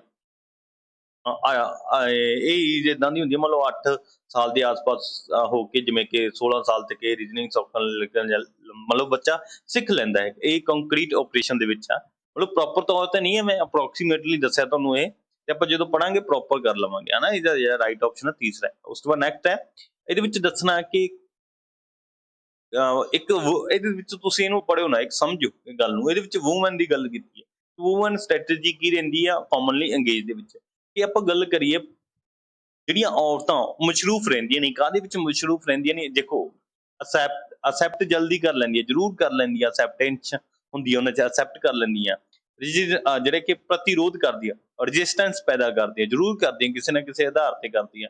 ਅਡੈਪਟੇਸ਼ਨ, ਅਨੁਕੂਲਨ ਜ਼ਰੂਰ ਹੋ ਜਾਂਦੀ ਹੈ। ਦੇਖੋ ਆਪਾਂ ਔਰਤ ਨੂੰ ਦੇਖਦੇ ਹਾਂ, ਪਹਿਲਾਂ ਛੋਟੀ ਹੁੰਦੀ ਹੈ, ਫਿਰ ਵੱਡੀ ਹੁੰਦੀ ਹੈ, ਫਿਰ ਉਹਨੂੰ ਵਿਆਹ ਕੇ ਕਿਸੇ ਹੋਰ ਘਰ ਤੁਰਿਆ ਜਾਂਦਾ, ਉੱਥੇ ਕਿ ਅਡੈਪਟੇਸ਼ਨ ਕਰ ਲੈਂਦੀ ਹੈ। ਕਿਉਂਕਿ ਦੋਨਾਂ ਫੈਮਲੀਆਂ ਦੇ ਵਿੱਚ ਬਹੁਤ ਸਾਰਾ ਡਿਫਰੈਂਸ ਹੁੰਦਾ, ਫਿਰ ਵੀ ਔਰਤ ਆਪਣੇ ਨਾਲ ਅਨੁਕੂਲਨ ਹੋਣ ਦੇ ਲਈ ਅਡੈਪਟੇਸ਼ਨ ਕਰ ਲੈਂਦੀ ਆ। ਅਗਰ ਆਪਾਂ ਗੱਲ ਕਰੀਏ ਰੈਵੋਲੂਸ਼ਨ ਦੀ, ਕ੍ਰਾਂਤੀ ਦੇ ਵਿੱਚ, ਇਹਦੇ ਵਿੱਚ ਬਹੁਤ ਘੱਟ ਹਿੱਸਾ ਜਿਹੜਾ ਵੂਮੈਨ ਦਾ ਰਿਹਾ ਹੈ। ਪਰ ਦੇਖੋ ਜੋ ਰਿਹਾ ਹੈ ਬਹੁਤ ਮਹਾਨ ਨੇ, ਬਹੁਤ ਹੀ ਮਹਾਨ ਜਿਹੜੀਆਂ ਔਰਤਾਂ ਨੇ, ਜਿਵੇਂ ਕਿ ਝਾਂਸੀ ਦੀ ਰਾਣੀ, ਇਸ ਤਰ੍ਹਾਂ ਦੇ ਬਹੁਤ ਸਾਰੇ। ਆਪਾਂ ਸਿੱਖ ਧਰਮ ਨੂੰ ਲੈ ਕੇ ਚੱਲਦੇ, ਸਿੱਖ ਧਰਮ 'ਚ ਵੀ ਬਹੁਤ ਸਾਰੀਆਂ ਏਦਾਂ ਦੇ ਮਹਾਨ ਜਿਹੜੇ ਕਿ ਔਰਤਾਂ ਹੋਈਆਂ ਨੇ। ਰਿਵੋਲੂਸ਼ਨ ਦੇ ਵਿੱਚ ਬਹੁਤ ਘੱਟ ਹੈ। ਇਹਦਾ ਰਾਈਟ ਆਪਸ਼ਨ ਹੋਵੇਗਾ ਆਪਣਾ C is the right option, ਦਾ ਤੀਸਰਾ ਇਹਦਾ ਰਾਈਟ ਆਪਸ਼ਨ ਹੋਵੇਗਾ। ਨੈਕਸਟ ਆਪਾਂ ਰੀਡ ਕਰਦੇ ਹਾਂ, what should be role of teacher in meeting the individually difference. ਹਾਂਜੀ, ਇੰਡੀਵਿਜੂਅਲੀ ਡਿਫਰੈਂਸ ਜਿਹੜਾ ਕਿ ਨਿੱਜੀ ਮਤਭੇਦ ਦੀ ਗੱਲ ਕਰੀਏ, ਉਹਦੇ ਵਿੱਚ ਟੀਚਰ ਦੀ ਕੀ ਭੂਮਿਕਾ ਰਹਿੰਦੀ ਹੈ? ਦੇਖੋ ਆਪਾਂ ਪਹਿਲੀ ਗੱਲ ਕਰ ਚੁੱਕੇ, ਚੰਗੀ ਤਰ੍ਹਾਂ ਐਕਸਪਲੇਨ ਕੀਤਾ ਹੈ ਤੁਹਾਨੂੰ। ਇਹਦੇ ਵਿੱਚ ਗੱਲ ਕਰਦੇ ਆ, ਇਹਦੇ ਵਿੱਚ ਕੀ ਹੈ? Try to the ability, interest and aptitude individually. ਹਾਂਜੀ, ਜ਼ਰੂਰ ਇਹਦੇ ਵਿੱਚ ਟਰਾਈ ਕਰਦਾ ਟੀਚਰ ਕਿ ਉਹ ਪਤਾ ਕਰ ਸਕੇ ਵੀ ਐਬਿਲਿਟੀ ਕੀ ਹੈ ਬੱਚੇ ਦੀ, ਇੰਟਰਸਟ ਕੀ ਹੈ ਬੱਚੇ ਦਾ, ਐਂਡ ਉਹਦੀ ਪ੍ਰਵਿਰਤੀ ਜਾਂ ਐਪਟੀਟਿਊਡ ਕੀ ਹੈ ਬੱਚੇ ਦਾ। ਜ਼ਰੂਰ ਅਲੱਗ-ਅਲੱਗ ਮਤਲਬ ਅਲੱਗ-ਅਲੱਗ ਬੱਚੇ ਦਾ, ਇਹ ਸਟੂਡੈਂਟ ਦਾ ਜਿਹੜਾ ਡਿਫਰੈਂਸ ਰਹਿੰਦਾ, ਟੀਚਰ ਦਾ ਫਰਜ਼ ਵੀ ਬਣਦਾ ਵੀ ਪਤਾ ਕਰ ਸਕੇ, ਫਿਰ ਉਸ ਹਿਸਾਬ ਦੇ ਨਾਲ ਬੱਚੇ ਨੂੰ ਪੜ੍ਹਾਇਆ ਜਾ ਸਕੇ। ਉਸ ਤੋਂ ਬਾਅਦ ਜਿਹੜਾ ਨੈਕਸਟ ਆਪਣੇ ਕੋਲੇ ਦੂਸਰਾ ਆਪਸ਼ਨ ਆ ਉਹਦੀ ਗੱਲ ਕਰਦੇ ਆ, try to adjust the curriculum as per need of individually. ਹਾਂਜੀ, ਇੱਕ ਕਰਿਕੂਲਮ ਨੂੰ ਧਿਆਨ ਦੇ ਵਿੱਚ ਰੱਖਦੇ ਹੋਏ ਇੱਕ ਪੜਾਉਣ ਦੇ ਲਈ ਕਰਿਕੂਲਮ ਹੁੰਦਾ, ਆਪਾਂ ਨੂੰ ਪਤਾ ਸੀਬੀਐਸਈ ਬੋਰਡ ਇਸ ਨੂੰ ਯੂਜ਼ ਕਰ ਰਿਹਾ, ਤੇ ਉਸ ਦੀ ਕਰਿਕੂਲਮ ਦੀ ਗੱਲ ਕਰੀਏ ਆਪਾਂ, ਤਾਂ ਬੱਚੇ ਦੇ ਆਧਾਰ ਤੇ ਨੀਡਸ ਦੇ ਆਧਾਰ ਤੇ ਕਰਿਕੂਲਮ ਨੂੰ ਸੈੱਟ ਕੀਤਾ ਜਾਂਦਾ, ਐਡਜਸਟ ਕੀਤਾ ਜਾਂਦਾ, ਜ਼ਰੂਰ ਇਹ ਗੱਲ ਮੰਨਦੇ ਆ। ਇਹਦੇ ਵਿੱਚ ਜਿਹੜਾ ਰਾਈਟ ਆਪਸ਼ਨ ਹੋਣਾ ਆਪਾਂ ਨੂੰ ਦੋਨੇ ਹੀ ਸਹੀ ਹੈ। ਉਸ ਤੋਂ ਬਾਅਦ ਤੀਸਰਾ ਬੋਥ ਐਂਡ, ਪਹਿਲਾ ਐਂਡ ਦੂਸਰਾ ਸਹੀ ਹੈ। ਉਹ ਤਾਂ ਨਨ ਆਫ ਦੀ, ਇਹਨਾਂ ਵਿੱਚੋਂ ਕੋਈ ਵੀ ਸਹੀ ਨਹੀਂ ਹੈ, ਉਪਰੋਕਤ ਕੋਈ ਵੀ ਨਹੀਂ ਹੈ। ਬਟ ਇਹਦੇ ਵਿੱਚ ਜਿਹੜਾ ਰਾਈਟ ਆਪਸ਼ਨ ਆ ਦੋਨੇ ਹੀ ਸਹੀ ਹੈ, ਇਸ ਕਰਕੇ ਆਪਾਂ ਦੋਨੋਂ ਅਲੱਗ-ਅਲੱਗ ਨਹੀਂ ਲਾ ਸਕਦੇ। ਇਹਦਾ ਰਾਈਟ ਆਪਸ਼ਨ ਆ ਸੀ ਹੈ, ਜੇ ਤੀਸਰਾ ਇਹਦਾ ਰਾਈਟ ਆਪਸ਼ਨ। ਉਸ ਤੋਂ ਬਾਅਦ ਨੈਕਸਟ ਚੱਲਦੇ ਆ, child has mental age 5 year. ਹਾਂਜੀ, ਇੱਕ ਬੱਚਾ ਹੈ ਉਹ ਮਾਨਸਿਕ ਤੌਰ ਤੇ 5 ਸਾਲਾਂ ਦਾ ਹੈ, ਪਰ ਕ੍ਰੋਨੋਲੋਜੀਕਲ ਕਾਲ ਕ੍ਰਿਮ ਕਰ ਜਿਹੜੀ ਕ੍ਰੋਨੋਲੋਜੀਕਲੀ ਏਜ ਉਹਦੀ 4 ਸਾਲ ਆ। ਜੇ ਆਪਾਂ ਅਕਸਰ ਤੌਰ ਤੇ ਦੇਖਿਆ ਜਾਵੇ, ਉਹ ਵੈਸੇ ਤਾਂ ਮੈਂਟਲੀ 5 ਸਾਲ ਦਾ, ਕ੍ਰੋਨਿਕਲੀ ਏਜ ਆ ਜਿਹੜੀ ਉਹਦੀ 4 ਸਾਲ ਆ, ਤਾਂ ਉਹਦਾ ਜਿਹੜਾ ਆਈਕਿਊ ਲੈਵਲ ਆ ਕਿੰਨਾ ਹੋਵੇਗਾ। ਦੇਖੋ, ਇਸ ਤਰ੍ਹਾਂ ਦੇ ਜਿਹੜੇ ਐਮਸੀਕਿਊ ਅਕਸਰ ਪੁੱਛੇ ਜਾਂਦੇ ਨੇ, ਇਹ ਇੰਟੈਲੀਜੈਂਸ ਦੇ ਵਿੱਚੋਂ ਆ। ਇੰਟੈਲੀਜੈਂਸ ਦੇ ਵਿੱਚੋਂ ਤੁਹਾਨੂੰ ਪਤਾ ਹੋਣਾ ਚਾਹੀਦਾ ਇੰਟੈਲੀਜੈਂਸ ਦੇ ਟਾਈਪ ਕਿੰਨੇ ਨੇ, ਅਲੱਗ-ਅਲੱਗ, ਜਿਹੜੇ ਕਿ ਆਪਾਂ ਕਰ ਚੁੱਕੇ ਹਾਂ ਪਹਿਲਾਂ 7 ਉਹਨਾਂ ਦੀ ਗੱਲ ਕੀਤੀ ਹੈ। ਉਸ ਤੋਂ ਬਾਅਦ ਆਈਕਿਊ ਲੈਵਲ ਕਿਵੇਂ ਆਪਾਂ ਫਾਈਂਡ ਕਰ ਸਕਦੇ ਹਾਂ, ਉਹ ਤੁਹਾਨੂੰ ਪਤਾ ਹੋਣਾ ਚਾਹੀਦਾ ਹੈ। ਵੈਸੇ ਇਸ ਤਰ੍ਹਾਂ ਦੇ ਜਿਹੜੇ ਐਮਸੀਕਿਊ ਅਕਸਰ ਦੇਖੇ ਜਾਂਦੇ ਨੇ, ਬਟ ਹੁਣ ਥੋੜਾ ਜਿਹਾ ਚੇਂਜ ਹੋ ਚੁੱਕਿਆ ਐਗਜ਼ਾਮ ਪੈਟਰਨ, ਤਾਂ ਇਸ ਨੂੰ ਸ਼ਾਇਦ ਇਹਨਾਂ ਨੂੰ ਨਾ ਪੁੱਛਿਆ ਜਾਵੇ ਇਸ ਤਰ੍ਹਾਂ, ਪਰ ਤੁਸੀਂ ਯਾਦ ਕਰ ਲਿਓ ਵੈਸੇ, ਹਨਾ, ਇਹ ਜ਼ਰੂਰੀ ਆ। ਹਾਂਜੀ, ਇਹਦੇ ਵਿੱਚ ਜਿਹੜਾ ਰਾਈਟ ਆਪਸ਼ਨ ਆ ਉਹ ਇਹ ਹੈ 125 ਆਈਕਿਊ। ਇਹਦੇ ਵਿੱਚੋਂ ਫਾਈਂਡ ਕਿਵੇਂ ਕਰਨਾ ਉਹ ਅਲੱਗ ਦੱਸਾਂਗੇ, ਕਿਉਂਕਿ ਇੱਥੇ ਐਕਸਪਲੇਨ ਕਰਨ ਲੱਗ ਗਏ ਤਾਂ ਬਹੁਤ ਟਾਈਮ ਲੱਗ ਜਾਣਾ ਹੈ। ਚਲੋ ਨੈਕਸਟ ਚੱਲਦੇ ਹਾਂ। ਹਾਂਜੀ, ਉਸ ਤੋਂ ਨੈਕਸਟ ਹੈ, which of the following is not the tool of formative assessment in the scholastic domain। ਹਾਂਜੀ, ਸਿੱਖਿਆਤਮਕ ਖੇਤਰ ਵਿੱਚ ਰਚਨਾਤਮਕ ਮੁਲਾਂਕਣ ਦਾ ਉਪਕਰਨ ਕਿਹੜਾ ਨਹੀਂ ਹੈ, ਇਹਦੇ ਵਿੱਚੋਂ ਕਿਹੜਾ ਨਹੀਂ ਹੈ ਦੱਸਣਾ। ਦੇਖੋ, ਸਭ ਤੋਂ ਪਹਿਲਾਂ ਤੁਹਾਨੂੰ ਫਾਰਮੇਟਿਵ ਅਸੈਸਮੈਂਟ ਦਾ ਪਤਾ ਹੋਣਾ ਚਾਹੀਦਾ। ਇਹ ਫਾਰਮੇਟਿਵ ਅਸੈਸਮੈਂਟ ਇੱਕ ਇਸ ਤਰ੍ਹਾਂ ਦੇ ਸੀਬੀਐਸਈ ਬੋਰਡ ਇਸ ਨੂੰ ਜਿਹੜਾ ਕਿ ਕਰ ਰਹੀ ਹੈ, ਸੀਬੀਐਸਈ ਬੋਰਡ ਲਾਉਂਦੀ ਹੈ। ਉਹਦੇ ਵਿੱਚ ਸੁਮੇਟਿਵ ਹੁੰਦੇ ਆ ਇੱਕ, ਜਿਹੜੇ ਕਿ 6 ਮਹੀਨੇ ਬਾਅਦ ਹੁੰਦੇ ਆ, ਫਾਰਮੇਟਿਵ 1 ਜਾਂ 2 ਮੰਥ ਦੇ ਬਾਅਦ ਹੁੰਦੇ ਆ, 1 ਮੰਥ ਲਗਭਗ, 1 ਮੰਥ ਦੇ ਵਿੱਚ 1 ਮੰਥ ਤੋਂ ਬਾਅਦ ਫਾਰਮੇਟਿਵ ਹੁੰਦੇ ਆ। ਇਹ ਫਾਰਮੇਟਿਵ ਅਸੈਸਮੈਂਟ ਦਾ ਮਤਲਬ ਕੀ ਹੈ ਕਿ ਬੱਚੇ ਦੇ ਰੈਗੂਲਰਲੀ ਕੀ ਸਿੱਖਿਆ 1 ਮਹੀਨੇ ਦੇ ਵਿੱਚ, ਉਹ 'ਚ ਕਿੰਨੀ ਕੁ ਡਿਵੈਲਪਮੈਂਟ ਹੋਈ ਆ, ਕੀ ਉਹਨੂੰ ਜਿਹੜੀਆਂ ਡਿਫੀਕਲਟੀਆਂ ਆਈਆਂ ਨੇ, ਉਹ ਟੀਚਰ ਜਿਹੜਾ ਕਿ ਓਬਜ਼ਰਵ ਕਰਕੇ ਉਹਨੂੰ ਫਾਈਂਡ ਕਰਕੇ ਉਹਨਾਂ ਨੂੰ ਰੀਕਵਰ ਕਰਨ ਦੀ ਗੱਲ ਕਰਦਾ, ਜਾਂ ਫਿਰ ਉਹਨੂੰ ਜੋ ਵੀ ਪ੍ਰੋਬਲਮਸ ਰਹਿੰਦੀ ਹੈ ਸਟੂਡੈਂਟ ਦੀ ਸਟੱਡੀ ਦੇ ਰਿਗਾਰਡਿੰਗ, ਤਾਂ ਉਹਨੂੰ ਸੋਲਵ ਕਰਨ ਦੀ ਕੋਸ਼ਿਸ਼ ਕਰਦਾ। ਇਸ ਕਰਕੇ ਫਾਰਮੇਟਿਵ ਅਸੈਸਮੈਂਟ ਰੱਖਿਆ ਗਿਆ। ਸੁਮੇਟਿਵ ਜਿਹੜਾ 6 ਮੰਥ ਦਾ ਜਿਹੜਾ ਕਵਰ ਕੀਤਾ ਹੋਇਆ ਸਟੂਡੈਂਟਾਂ ਨੂੰ ਉਹ ਲਿਆ ਜਾਂਦਾ। ਜਿਹੜੇ ਫਾਰਮੇਟਿਵ ਤੇ ਸੁਮੇਟਿਵ ਅਸੈਸਮੈਂਟ ਨੇ ਉਹ ਲਿਖਤੀ ਰੂਪ ਵਿੱਚ ਦੇ ਵਿੱਚ ਮੇਨ ਤੌਰ ਤੇ ਲਿਖਤੀ ਆ, ਬਾਕੀ ਜਿਹੜੇ ਵੀ ਐਕਟੀਵਿਟੀਆਂ ਅਦਰ ਆ ਉਹਨੂੰ ਵੀ ਮੈਂਸ਼ਨ ਕੀਤਾ ਜਾਂਦਾ। ਇਹਨਾਂ ਤੁਹਾਨੂੰ ਪਤਾ ਹੋਣਾ ਚਾਹੀਦਾ। ਇਹਦੇ ਵਿੱਚੋਂ ਕਿਹੜਾ ਨਹੀਂ ਹੈ, ਦੇਖੋ ਕੰਜ਼ਰਵੇਸ਼ਨ ਸਕਿੱਲ ਵੀ ਇਹਦੇ ਵਿੱਚ ਮੈਂਸ਼ਨ ਕੀਤਾ ਜਾਂਦਾ, ਅਦਰ ਸਕਿੱਲਸ ਤੁਹਾਨੂੰ ਦੱਸਿਆ, ਪ੍ਰੋਜੈਕਟ ਵੀ ਇਹਦੇ ਵਿੱਚ ਦਿੱਤੇ ਜਾਂਦੇ ਆ। ਦੇਖੋ, ਫਾਰਮੇਟਿਵ ਤੇ ਅਸੈਸਮੈਂਟ ਦੇ ਵਿੱਚ ਫਾਰਮੇਟਿਵ 40% ਸਮਿਟਿਵ 60% ਨੰਬਰ ਜੋੜਦੇ ਆ, ਫਾਈਨਲ ਜਾ ਕੇ 40 ਜਾਂ 60 ਦੇ ਪੇਅਰ ਦੇ ਵਿੱਚ ਨੰਬਰ ਜੋੜੇ ਜਾਂਦੇ। ਉਹਦੇ ਵਿੱਚ ਸਕਿੱਲਸ ਵੀ ਦੇਖੀਆਂ ਜਾਂਦੀਆਂ ਸਟੂਡੈਂਟ ਦੀਆਂ, ਪ੍ਰੋਜੈਕਟ ਵੀ, ਓਰਲ ਕੁਐਸਚਨ ਵੀ ਪੁੱਛੇ ਜਾਂਦੇ ਨੇ। ਮਤਲਬ ਫਾਰਮੇਟਿਵ ਅਸੈਸਮੈਂਟ ਜਿੰਨੀ ਹੈ 40 ਨੰਬਰਾਂ ਦੀ ਆ। 40 ਦੇ ਵਿੱਚੋਂ ਆਪਾਂ ਐਡ ਕਰ ਲਈਏ, ਇਹਦੇ ਵਿੱਚੋਂ ਇੱਕ ਐਗਜ਼ਾਮ ਲਿਆ ਜਾਂਦਾ, ਮੰਨ ਲਓ 20 ਨੰਬਰ ਦਾ ਐਗਜ਼ਾਮ ਲਿਆ, ਪਲੱਸ 5 ਨੰਬਰ ਉਹਦੇ ਸਕਿੱਲ ਦੇ ਵਿੱਚੋਂ ਆ, 5 ਨੰਬਰ ਉਹਦੇ ਕਲਾਸ ਅਟੈਂਡੈਂਸ ਆ, ਜਾਂ ਕਲਾਸ ਅਟੈਂਡ ਕਰਨੀ ਆ, ਓਰਲ ਦੇ ਵਿੱਚੋਂ ਲਏ ਜਾਂਦੇ ਆ, ਪਲੱਸ ਪ੍ਰੋਜੈਕਟ ਦਿੱਤਾ ਜਾਂਦਾ। ਇਹ ਮਿਲਾ ਕੇ ਮਤਲਬ 40 ਨੰਬਰ ਜਿਹੜੇ ਲਗਭਗ ਬਣ ਜਾਂਦੇ ਨੇ। ਉਹਦੇ ਵਿੱਚੋਂ ਮਲਟੀਪਲ ਚੁਆਇਸ ਕੁਐਸਚਨ ਨਹੀਂ ਪੁੱਛੇ ਜਾਂਦੇ। ਇਹਦਾ ਜਿਹੜਾ ਰਾਈਟ ਆਪਸ਼ਨ ਆਪਣੇ ਕੋਲ ਹੈ ਦੂਸਰਾ, ਇਹਦਾ ਰਾਈਟ ਆਪਸ਼ਨ ਐਮਸੀਕਿਊ ਨਹੀਂ ਪੁੱਛੇ ਜਾਂਦੇ, ਇਹ ਨਹੀਂ ਇਸ ਦਾ ਪਾਰਟ ਹੈ। ਉਸ ਤੋਂ ਨੈਕਸਟ ਆਪਣੇ ਕੋਲ ਇਹ ਫਿਊ ਸਟੂਡੈਂਟ ਇਨ ਯੂਰ ਕਲਾਸ। ਇੱਕ ਕਲਾਸ ਦੇ ਵਿੱਚ ਆਪਣੇ ਕੋਲ ਸਟੂਡੈਂਟ ਆ ਥੋੜੇ, ਮਤਲਬ ਕਿ ਐਕਸੈਪਸ਼ਨਲੀ ਬ੍ਰਾਈਟ ਆ, ਬਹੁਤ ਹੀ ਜ਼ਿਆਦਾ ਆਪਾਂ ਕਹਿ ਸਕਦੇ ਹੁਸ਼ਿਆਰ ਹੈ, ਬੁੱਧੀਮਾਨ ਆ ਉਹ, ਵਿਸ਼ੇਸ਼ ਤੌਰ ਤੇ ਉਹਨਾਂ ਨੂੰ ਕੀ ਕਰਾਂਗੇ ਆਪਾਂ, ਟੀਚ ਕਰਨਾ ਉਹਨਾਂ ਨੂੰ ਕਿਵੇਂ ਕਰਾਂਗੇ, ਅਲੋਂਗ ਵਿਦ ਦਾ ਕਲਾਸ। ਹਾਂਜੀ, ਵਿਦਿਆਰਥੀਆਂ ਦੇ ਨਾਲ, ਹਾਂਜੀ ਏਦਾਂ ਤਾਂ ਰੱਖਾਂਗੇ। ਦੇਖੋ, ਨੋਰਮਲ ਰੱਖਾਂਗੇ, ਅਲੋਂਗ ਵਿਦ ਦੀ ਕਲਾਸ, ਬਿਲਕੁਲ ਸਹੀ ਹੈ। ਬਟ ਇਹ 'ਚ ਸਹੀ ਕਰੈਕਟ ਆਨਸਰ ਲੱਭਣਾ, ਇਹਦੇ ਵਿੱਚ ਹੁਣ ਉਹ ਲੱਭਣਾ ਆਪਾਂ, ਉਹ ਤਾਂ along with the higher class. ਹਾਂਜੀ, ਦੇਖੋ ਕਲਾਸ ਦੇ ਨਾਲ ਪੜਾਵਾਂਗੇ, ਉਹਨੂੰ ਅਦਰ ਐਕਟੀਵਿਟੀਆਂ ਕਰਨ ਲਈ ਕਵਾਂਗੇ, ਫਿਰ ਉਹਦਾ ਜਿਹੜਾ ਬ੍ਰਾਈਟ ਸਟੂਡੈਂਟ ਆ ਜਾਂ ਬੁੱਧੀਮਾਨ ਆ, ਉਹ ਹੋਰ ਬੁੱਧੀਮਾਨ ਹੋ ਜਾਣਗੇ। ਅਗਰ ਵੱਡੇ ਕਲਾਸਾਂ ਦੇ ਨਾਲ ਪੜਾਵਾਂਗੇ, ਸ਼ਾਇਦ ਉਹ ਬੁੱਧੀਮਾਨ ਤਾਂ ਹੋਣ, ਪਰ ਉਸ ਚੀਜ਼ ਨੂੰ ਐਕਸੈਪਟ ਕਰ ਪਾਉਣਗੇ ਜਾਂ ਨਹੀਂ, ਇਸ ਦੇ ਬਾਰੇ ਨਹੀਂ ਕਹਿ ਸਕਦੇ ਨਾ। ਉਸ ਤੋਂ ਬਾਅਦ ਗੱਲ ਕਰਾਂਗੇ, ਤੀਸਰਾ ਇਹਦਾ ਰਾਈਟ ਆਪਸ਼ਨ ਹੀ ਹੋਵੇਗਾ, ਕਿਉਂਕਿ ਯੂਜ਼ਿੰਗ ਅਨਰਿਚ ਪ੍ਰੋਗਰਾਮ, ਤਾਂ ਉਹਦੇ ਇੱਕ ਸਮ੍ਰਿਤੀ ਪ੍ਰੋਗਰਾਮ ਦੀ ਗੱਲ ਕਰਾਂਗੇ, ਜਿੱਥੇ ਕਿ ਏਦਾਂ ਬੁੱਧੀਮਾਨ ਵਿਦਿਆਰਥੀ ਪਾਰਟਿਸਿਪੇਟ ਕਰ ਸਕਦੇ ਨੇ, ਹਨਾ, ਉਹਨਾਂ ਦਾ ਪਤਾ ਲੱਗ ਸਕੇ। ਇਹਦਾ ਜਿਹੜਾ ਰਾਈਟ ਆਪਸ਼ਨ ਆਪਣੇ ਕੋਲ ਤੀਸਰਾ ਹੈ, ਕਿ ਹੋਰ ਤਾਂ ਨਹੀਂ ਹੈ ਕੇਵਲ ਇਹਨਾਂ ਵਿੱਚੋਂ ਚਾਹੁਣ ਵਾਲਾ ਨਹੀਂ, ਇਹ ਵੀ ਉਚੇਰੀ ਕਲਾਸ ਦੇ ਵਿੱਚ ਨਹੀਂ ਹੈ, ਕਲਾਸ ਦੇ ਨਾਲ ਉਹਨੂੰ ਥੋੜੇ ਜਿਹਾ ਅਲੱਗ ਵੀ ਐਕਟੀਵਿਟੀ ਕਰਾਵਾਂਗੇ। ਆਪਾਂ ਨੂੰ ਪਤਾ ਹੈ ਕਿ ਬੱਚੇ ਨੂੰ ਜਿੱਦਾਂ ਕਿ ਸਕੂਲ ਦੇ ਵਿੱਚ ਰੱਖਿਆ ਜਾਂਦਾ, ਕੁਇਜ਼ ਰੱਖੀ ਜਾਂਦੀ ਆ ਕਿ ਬ੍ਰਾਈਟ ਸਟੂਡੈਂਟ ਆ ਕੇ ਪਾਰਟਿਸਿਪੇਟ ਕਰ ਸਕਦੇ ਨੇ। ਹੋਰ ਵੀ ਬਹੁਤ ਸਾਰੇ ਜਿਹੜੇ ਕੁਐਸਚਨ ਆਨਸਰ MCQ ਪੁੱਛੇ ਜਾਂਦੇ ਨੇ। ਪੈਰਾ ਓਲੰਪਿਕ ਸੌਰੀ ਇੱਕ ਹੁੰਦਾ ਓਲੰਪਿਕ ਪੇਪਰ ਹੁੰਦਾ ਆ ਸਟੂਡੈਂਟ ਦੇ ਲਈ 6 ਤੋਂ 8th ਤੱਕ ਦੇ ਪੇਪਰ ਰਹਿੰਦਾ ਆ ਤੇ ਉਹ ਦੇ ਦਿੰਦੇ ਆ। CBSE ਬੋਰਡ ਇਸ ਨੂੰ ਚੰਗੀ ਤਰ੍ਹਾਂ ਇਹ ਰਾਈਟ ਆਪਸ਼ਨ ਆ, ਤੀਸਰਾ ਹੈ।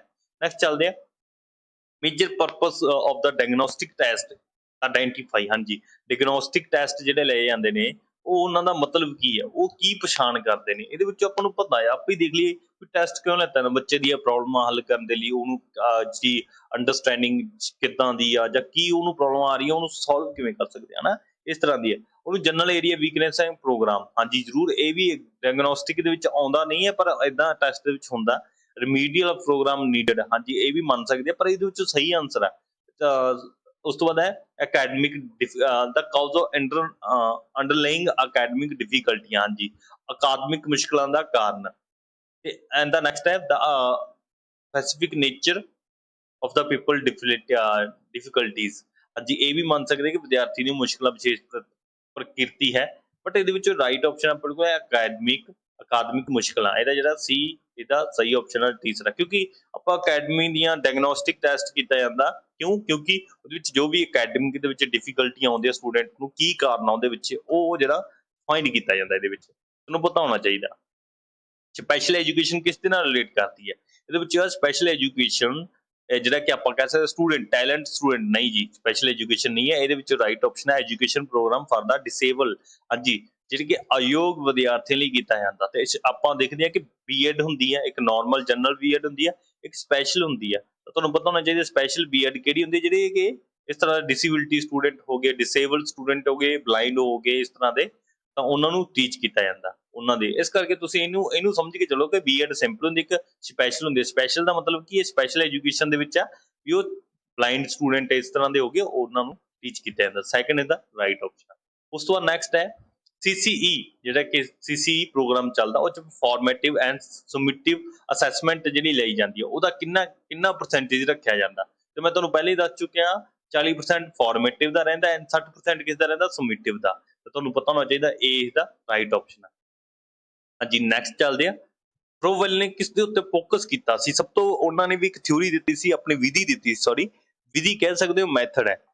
ਪ੍ਰੋਵੈਲ ਨੇ ਇੱਕ ਬਹੁਤ ਵਧੀਆ ਵਿਧੀ ਦਿੱਤੀ ਸੀ, ਕਿਹੜੀ ਸੀ ਉਹ ਤੁਹਾਨੂੰ ਮੈਂ ਵੈਸੇ ਹੀ ਦੱਸ ਦਿੰਦਾ, ਬਾਕੀ ਕੋਈ ਨਹੀਂ ਹੈ ਵਿਧੀ ਇਹਦੇ ਚ ਕਿੰਡਰਗਾਰਟਨ ਵਿਧੀ। ਹਾਂਜੀ, ਦੂਸਰਾ ਇਹਦਾ ਰਾਈਟ ਆਪਸ਼ਨ ਆ। ਹਾਂਜੀ, ਕਿੰਡਰਗਾਰਟਨ ਵਿਧੀ ਦੇ ਵਿੱਚ ਕੀ ਹੈ, ਇਹਦੇ ਵਿੱਚ ਦੇਖੋ ਕੁਐਸਚਨ ਦੇ ਵਿੱਚ ਕੀ ਪੁੱਛਿਆ, ਪ੍ਰੋਵੈਲ ਨੇ ਸਿੱਖਿਆ ਨੂੰ ਸਭ ਤੋਂ ਮਹੱਤਵਪੂਰਨ ਯੋਗਦਾਨ ਦਿੱਤਾ ਹੈ, ਤੇ ਕਿਹਦੇ ਦਿੱਤਾ, ਕਿੰਡਰਗਾਰਟਨ ਵਿਧੀ ਦਾ। ਉਹਦੇ ਵਿੱਚ ਕੀ ਆ ਕਿ ਸਕੂਲ ਇੱਕ ਬਾਗ ਹੈ, ਇਸਨੇ ਕਿਹਾ ਸੀ ਸਕੂਲ ਇੱਕ ਬਾਗ ਹੈ ਤੇ ਬੱਚੇ ਇਸਦੇ ਪੌਦੇ ਹਨ ਤੇ ਅਧਿਆਪਕ ਇਸਦੇ ਮਾਲੀ ਹਨ। ਕਿ ਜਿਵੇਂ ਮਾਲੀ ਬਾਗ ਦੇ ਵਿੱਚ ਜਾਂਦਾ ਹੈ ਤੇ ਪੌਦਿਆਂ ਦੀ ਦੇਖਭਾਲ ਕਰਦਾ ਹੈ, ਉਹਨਾਂ ਨੂੰ ਵਧਣ ਫੁੱਲਣ 'ਚ ਹੈਲਪ ਕਰਦਾ, ਫਿਰ ਉਹ ਫਲ ਦਿੰਦੇ ਨੇ। ਇਸ ਤਰ੍ਹਾਂ ਅਧਿਆਪਕ ਤੇ ਸਕੂਲ ਉਹੀ ਚੀਜ਼ ਬਣਾਏ ਨੇ ਕਿ ਅਧਿਆਪਕ ਵੀ ਮਾਲੀ ਆ, ਬੱਚੇ ਨੂੰ ਸਾਂਭਦਾ ਹੈ, ਸਕੂਲ ਉਹਦਾ ਬਾਗ ਹੈ, ਉਹਦੇ ਵਿੱਚ ਬੱਚਿਆਂ ਨੂੰ ਬਹੁਤ ਸਾਰੀ ਜਿਹੜੀ ਨੌਲੇਜ ਦਿੱਤੀ ਜਾਂਦੀ ਆ, ਉਹਨਾਂ ਦੀ ਜਿਹੜੀ ਗਰੋਥ ਐਂਡ ਡਿਵੈਲਪਮੈਂਟ ਦੋਨੋਂ ਹੀ ਕਰਵਾਈ ਜਾਂਦੀ ਆ। ਇਹ ਕਿੰਡਰਗਾਰਟਨ ਵਿਧੀ ਦੇ ਵਿੱਚ ਸੀ। ਇਹਦਾ ਜਿਹੜਾ ਰਾਈਟ ਆਪਸ਼ਨ ਸੈਕੰਡ ਹੈ। ਉਸ ਤੋਂ ਨੈਕਸਟ ਚੱਲਦੇ ਆ। ਹਾਂਜੀ, ਆਰਟੀਕਲ ਰੀਡ ਕਰਾਂਗੇ। ਇਹਦੇ ਵਿੱਚ ਆਰਟੀਕਲ ਕੀ ਹੈ ਕਿ ਮੈਂ ਤੁਹਾਨੂੰ ਇਹਦੇ ਵਿੱਚ ਦੱਸ ਦਿੰਦਾ ਕਿ ਆਰਟੀਕਲ ਦੇ ਵਿੱਚ ਲਿਖਿਆ ਹੋਇਆ ਇਹੋ ਜਿਹੇ ਕਿਹੜੇ ਆਰਟੀਕਲ ਵਿੱਚ ਲਿਖਿਆ ਕਿ ਔਰ ਮਿਨੋਰਟੀ, ਜਿਹੜੀ ਕਿ ਮਿਨੋਰਟੀ ਦੇ ਵਿੱਚ ਆ, ਜਿਵੇਂ ਕਿ ਕਹਿ ਸਕਦੇ ਹੋ ਸਿੱਖ ਮਿਨੋਰਟੀ ਹੋ ਗਈ, ਮੁਸਲਿਮ ਕਮਿਊਨਿਟੀ ਹੋ ਗਈ, ਜੈਨਿਜ਼ਮ ਹੋ ਗਏ, ਇਸ ਤਰ੍ਹਾਂ ਮਿਨੋਰਟੀ, ਉਹ ਕੋਈ ਵੀ ਆਪਣਾ ਲੈਂਗੁਏਜ ਬੇਸ ਜਾਂ ਰਿਲੀਜਨ ਬੇਸ ਕੋਈ ਵੀ ਇੰਸਟੀਚਿਊਟ ਬਣਾ ਸਕਦੇ ਨੇ, ਐਜੂਕੇਸ਼ਨ ਇੰਸਟੀਚਿਊਟ ਬਣਾ ਸਕਦੇ ਨੇ, ਉਹਨਾਂ ਨੂੰ ਕੋਈ ਨਹੀਂ ਰੋਕ ਸਕਦਾ। ਉਹ ਕਿਹੜੇ ਆਰਟੀਕਲ ਉੱਪਰ ਲਿਖਿਆ ਹੋਇਆ, ਉਹ 15 ਤੀਸਰਾ ਇਹਦਾ ਰਾਈਟ ਆਪਸ਼ਨ 30A ਦੇ ਵਿੱਚ ਲਿਖਿਆ ਹੋਇਆ, 30 ਦਾ।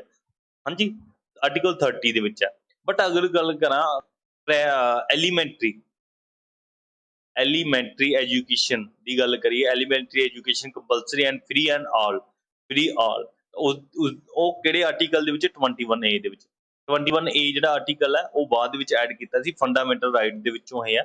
ਫੰਡਾਮੈਂਟਲ ਰਾਈਟ ਦੇ ਵਿੱਚੋਂ ਤੁਹਾਡੇ ਤੋਂ ਪੁੱਛਿਆ ਜਾ ਸਕਦਾ ਹੈ, ਕਿਉਂਕਿ ਫੰਡਾਮੈਂਟਲ ਰਾਈਟ ਦੇ ਵਿੱਚੋਂ 21A ਆਰਟੀਕਲ ਹੈ, ਉਹਦੇ ਵਿੱਚ ਗੱਲ ਕੀਤੀ ਹੈ ਫ੍ਰੀ ਐਲੀਮੈਂਟਰੀ ਐਜੂਕੇਸ਼ਨ, ਜਿਹੜੀ ਫ੍ਰੀ ਐਂਡ ਕੰਪਲਸਰੀ ਐਜੂਕੇਸ਼ਨ ਹੋਣੀ ਚਾਹੀਦੀ ਹੈ, ਉਸ ਆਰਟੀਕਲ ਦੇ ਵਿੱਚ ਇਹ ਲਿਖਿਆ ਹੋਇਆ। ਨੈਕਸਟ ਚੱਲਦੇ ਆ। ਨੈਕਸਟ ਹੈ ਆਪਣੇ ਕੋਲੇ ਇੱਕ ਬੱਚਾ, ਉਹ 16 ਨੂੰ 61 ਲਿਖ ਦਿੰਦਾ ਹੈ ਐਂਡ B ਨੂੰ D ਲਿਖ ਦਿੰਦਾ ਹੈ, ਉਹਦੇ ਵਿੱਚ ਕੀ ਕਾਰਨ ਹੈ, ਕੀ ਕਰਨਾ। ਉਹਦੇ ਵਿੱਚ ਆਪਣੇ ਕੋਲੇ 4 ਆਪਸ਼ਨ ਨੇ, option A B C D। ਪਰ ਗੱਲ ਕਰੀਏ ਵਿਜ਼ੂਅਲ ਅੰਪਾਇਰ, ਉਹ ਤਾਂ ਬਿਲਕੁਲ ਹੀ ਨਹੀਂ ਲਿਖੇਗਾ ਵੀ ਇਹਨੂੰ ਦ੍ਰਿਸ਼ਟੀ ਵਿਕਾਰ ਹੈ, ਮਤਲਬ ਦਿਖਾਈ ਨਹੀਂ ਦਿੰਦਾ, ਫਿਰ ਤਾਂ ਲਿਖ ਹੀ ਨਹੀਂ ਸਕਦਾ। ਵੀ ਉਹ 16 ਕਿਸ ਤਰ੍ਹਾਂ ਲਿਖੇਗਾ, ਫਿਰ ਰਿਕਾਰਡ ਤਾਂ ਕਿਸ ਤਰ੍ਹਾਂ ਲਿਖੇਗਾ, ਨਹੀਂ ਨਾ। ਮੈਂਟਲ, ਅਗਰ ਮੈਂਟਲ ਅੰਪਾਇਰਮੈਂਟ ਹੋਈ ਉਹਨੂੰ, ਫਿਰ ਵੀ ਨਹੀਂ ਲਿਖ ਸਕਦਾ, ਉਹ ਪੜ੍ਹ ਹੀ ਨਹੀਂ ਸਕਦਾ। ਹਾਂਜੀ, ਮੈਂਟਲ ਰਿਟਾਰਡੇਸ਼ਨ ਫਿਰ ਵੀ ਨਹੀਂ ਉਹ ਕਰ ਸਕਦਾ। ਬਟ ਲਰਨਿੰਗ ਡਿਸੇਬਿਲਿਟੀ ਹੋ ਸਕਦਾ, ਇਹਦਾ ਆਂਸਰ ਹੈ ਸਿੱਖਣ ਅਯੋਗ ਹੋ ਸਕਦਾ, ਪਰ ਉਹ ਧਿਆਨ ਨਹੀਂ ਦਿੰਦਾ। ਲਰਨਿੰਗ ਡਿਸੇਬਿਲਿਟੀ ਉਹਦੇ 'ਚ, ਇਸ ਕਰਕੇ 16 ਨੂੰ ਉਹ 61 ਲਿਖ ਦਿੰਦਾ, ਬੀ ਨੂੰ ਉਹ ਡੀ ਲਿਖ ਦਿੰਦਾ। ਇਹ ਬਹੁਤ ਬਹੁਤ ਇੰਪੋਰਟੈਂਟ ਆ। ਇਹ ਪੇਪਰ ਦੇ ਵਿੱਚ ਅਕਸਰ ਇਸ ਤਰ੍ਹਾਂ ਦਾ ਇੱਕ ਨਾ ਇੱਕ, ਅਗਰ ਤੁਸੀਂ ਸੀ ਟੈਟ ਜਾਂ ਪੀ ਟੈਟ ਦੀ ਤਿਆਰੀ ਕਰਦੇ ਹੋ, ਇਸ ਤਰ੍ਹਾਂ ਇੱਕ MCQ ਪੁੱਛਿਆ ਜਾਂਦਾ ਆ। ਚਲੋ ਉਸ ਤੋਂ ਬਾਅਦ ਨੈਕਸਟ ਚੱਲਦੇ ਆ। Second is the right option ਆ। ਇਸ ਤੋਂ ਬਾਅਦ ਨੈਕਸਟ ਆਪਣੇ ਕੋਲੇ ਹੈ 21 ਦੇ ਵਿੱਚ ਕੀ ਪੁੱਛਿਆ ਹੋਇਆ ਕਿ as a teacher what techniques you would follow to motivate student of your class। ਹਾਂਜੀ, ਇੱਕ ਆਪਾਂ ਸਟੂਡੈਂਟ ਆ, ਅਧਿਆਪਕ ਦੇ ਵੱਲੋਂ ਆਪਾਂ ਆਪਣੀ ਕਲਾਸ ਨੂੰ ਮੋਟੀਵੇਟ ਕਰਨਾ, ਪ੍ਰੇਰਿਤ ਕਰਨਾ, ਤੇ ਉਹ ਕਿਹੜੀਆਂ ਤਕਨੀਕਾਂ ਹੋਣਗੀਆਂ। ਇਹਦੇ ਵਿੱਚ ਗੱਲ ਕਰੀਏ ਸਭ ਤੋਂ ਪਹਿਲਾਂ ਯੂਜ਼ਿੰਗ ਇੰਡਕਸ਼ਨ। ਹਾਂਜੀ, ਇੱਕ ਉਦਾਹਰਨ ਪ੍ਰਸਤਾਵਨਾ ਸੈੱਟ ਕਰ ਲਵਾਂਗੇ। ਬਿਲਕੁਲ ਬਿਲਕੁਲ ਸਹੀ ਗੱਲ ਆ, ਕਿਸੇ ਦੀ ਉਦਾਹਰਨ ਇੰਡਕਸ਼ਨ ਕਰ ਲਵਾਂਗੇ, ਪ੍ਰਸਤਾਵਨਾ ਰੱਖਾਂਗੇ, ਇਸ ਤਰ੍ਹਾਂ ਸੈੱਟ ਕਰ ਲਵਾਂਗੇ। ਲਾਈਕ ਐਗਜ਼ਾਮਪਲ ਸੈੱਟ ਕਰ ਲਵਾਂਗੇ, ਬੱਚਾ ਉਸ ਤਰ੍ਹਾਂ ਆਇਆ ਸੀ, ਐ ਬਣ ਗਿਆ, ਇਸ ਤਰ੍ਹਾਂ ਹਨਾ। ਯੂਜ਼ ਦਾ ਬਲੈਕ ਬੋਰਡ। ਹਾਂਜੀ, ਬਲੈਕ ਬੋਰਡ ਦੀ ਵਰਤੋਂ ਕਰਕੇ ਕਰ ਸਕਦੇ ਹਾਂ। ਇਲਸਟ੍ਰੇਸ਼ਨ, ਦ੍ਰਿਸ਼ਟਾਂਤਾਂ ਰਾਹੀਂ। ਹਾਂ, ਬਿਲਕੁਲ ਸਹੀ ਗੱਲ ਹੈ ਜੀ, ਇਹ ਵੀ ਕਰਾਂਗੇ।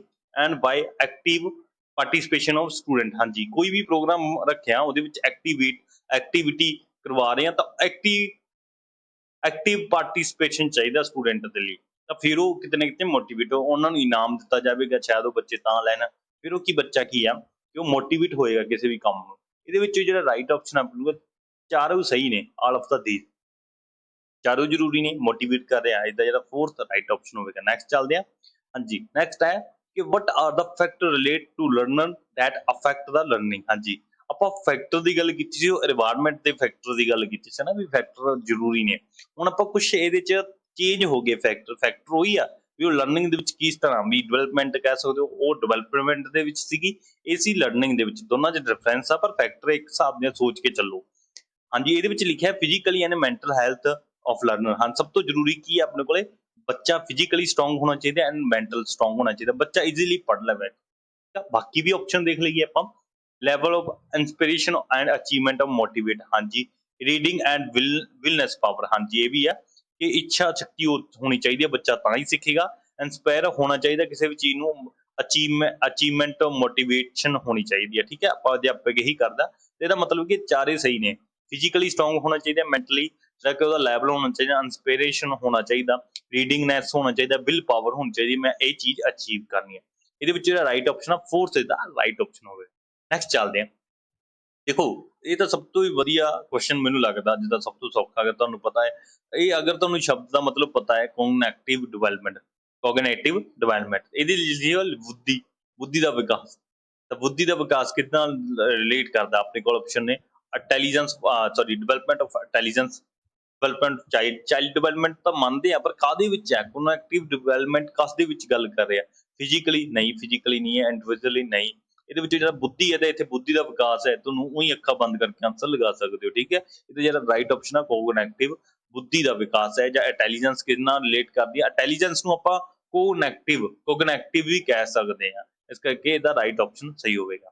ਨੈਕਸਟ ਚੱਲਦੇ ਆ 24 ਹੈ ਕ੍ਰੀਏਟਿਵ ਰਾਈਟਿੰਗ ਆ, ਜਿਹੜੀ ਕ੍ਰੀਏਟਿਵ ਰਾਈਟਿੰਗ ਆ, should we activity plan for. ਹਾਂਜੀ, ਕਿਸ ਦੇ ਲਈ ਆਪਾਂ ਪਲਾਨ ਕਰਾਂਗੇ, ਇੱਕ ਰਚਨਾਤਮਕ ਲੇਖਣ ਆ, ਜਿਹੜਾ ਇੱਕ ਗਤੀਵਿਧੀ ਕਰਵਾ ਰਹੇ ਆ, ਉਹ ਕਿਹੜੇ ਵਿਦਿਆਰਥੀਆਂ ਲਈ ਕਰਾਂਗੇ। ਰੀਡ ਕਰ ਦਈਏ, only for those children reading on grade level. ਹਾਂਜੀ, ਗ੍ਰੇਡ ਲੈਵਲ ਤੇ ਜਿਹੜੇ ਪੜ੍ਹਦੇ ਨੇ ਉਹਨਾਂ ਦੇ ਲਈ। ਹਾਂਜੀ, ਉਸ ਤੋਂ ਬਾਅਦ ਨੈਕਸਟ ਹੈ ਉਹ ਸਟੂਡੈਂਟਾਂ ਦੇ ਲਈ ਜੇ children spell and write cohesive sentence. ਹਾਂਜੀ, ਸ਼ਬਦ ਜੋੜ ਤੇ ਸੰਯੁਕਤ ਵਾਕ ਲਿਖ ਸਕਦੇ ਨੇ, ਜ਼ਰੂਰ ਇਹ ਵੀ ਕਰਾਂਗੇ ਜੀ, ਇਹਨਾਂ ਲਈ ਵੀ ਕਰਾਂਗੇ।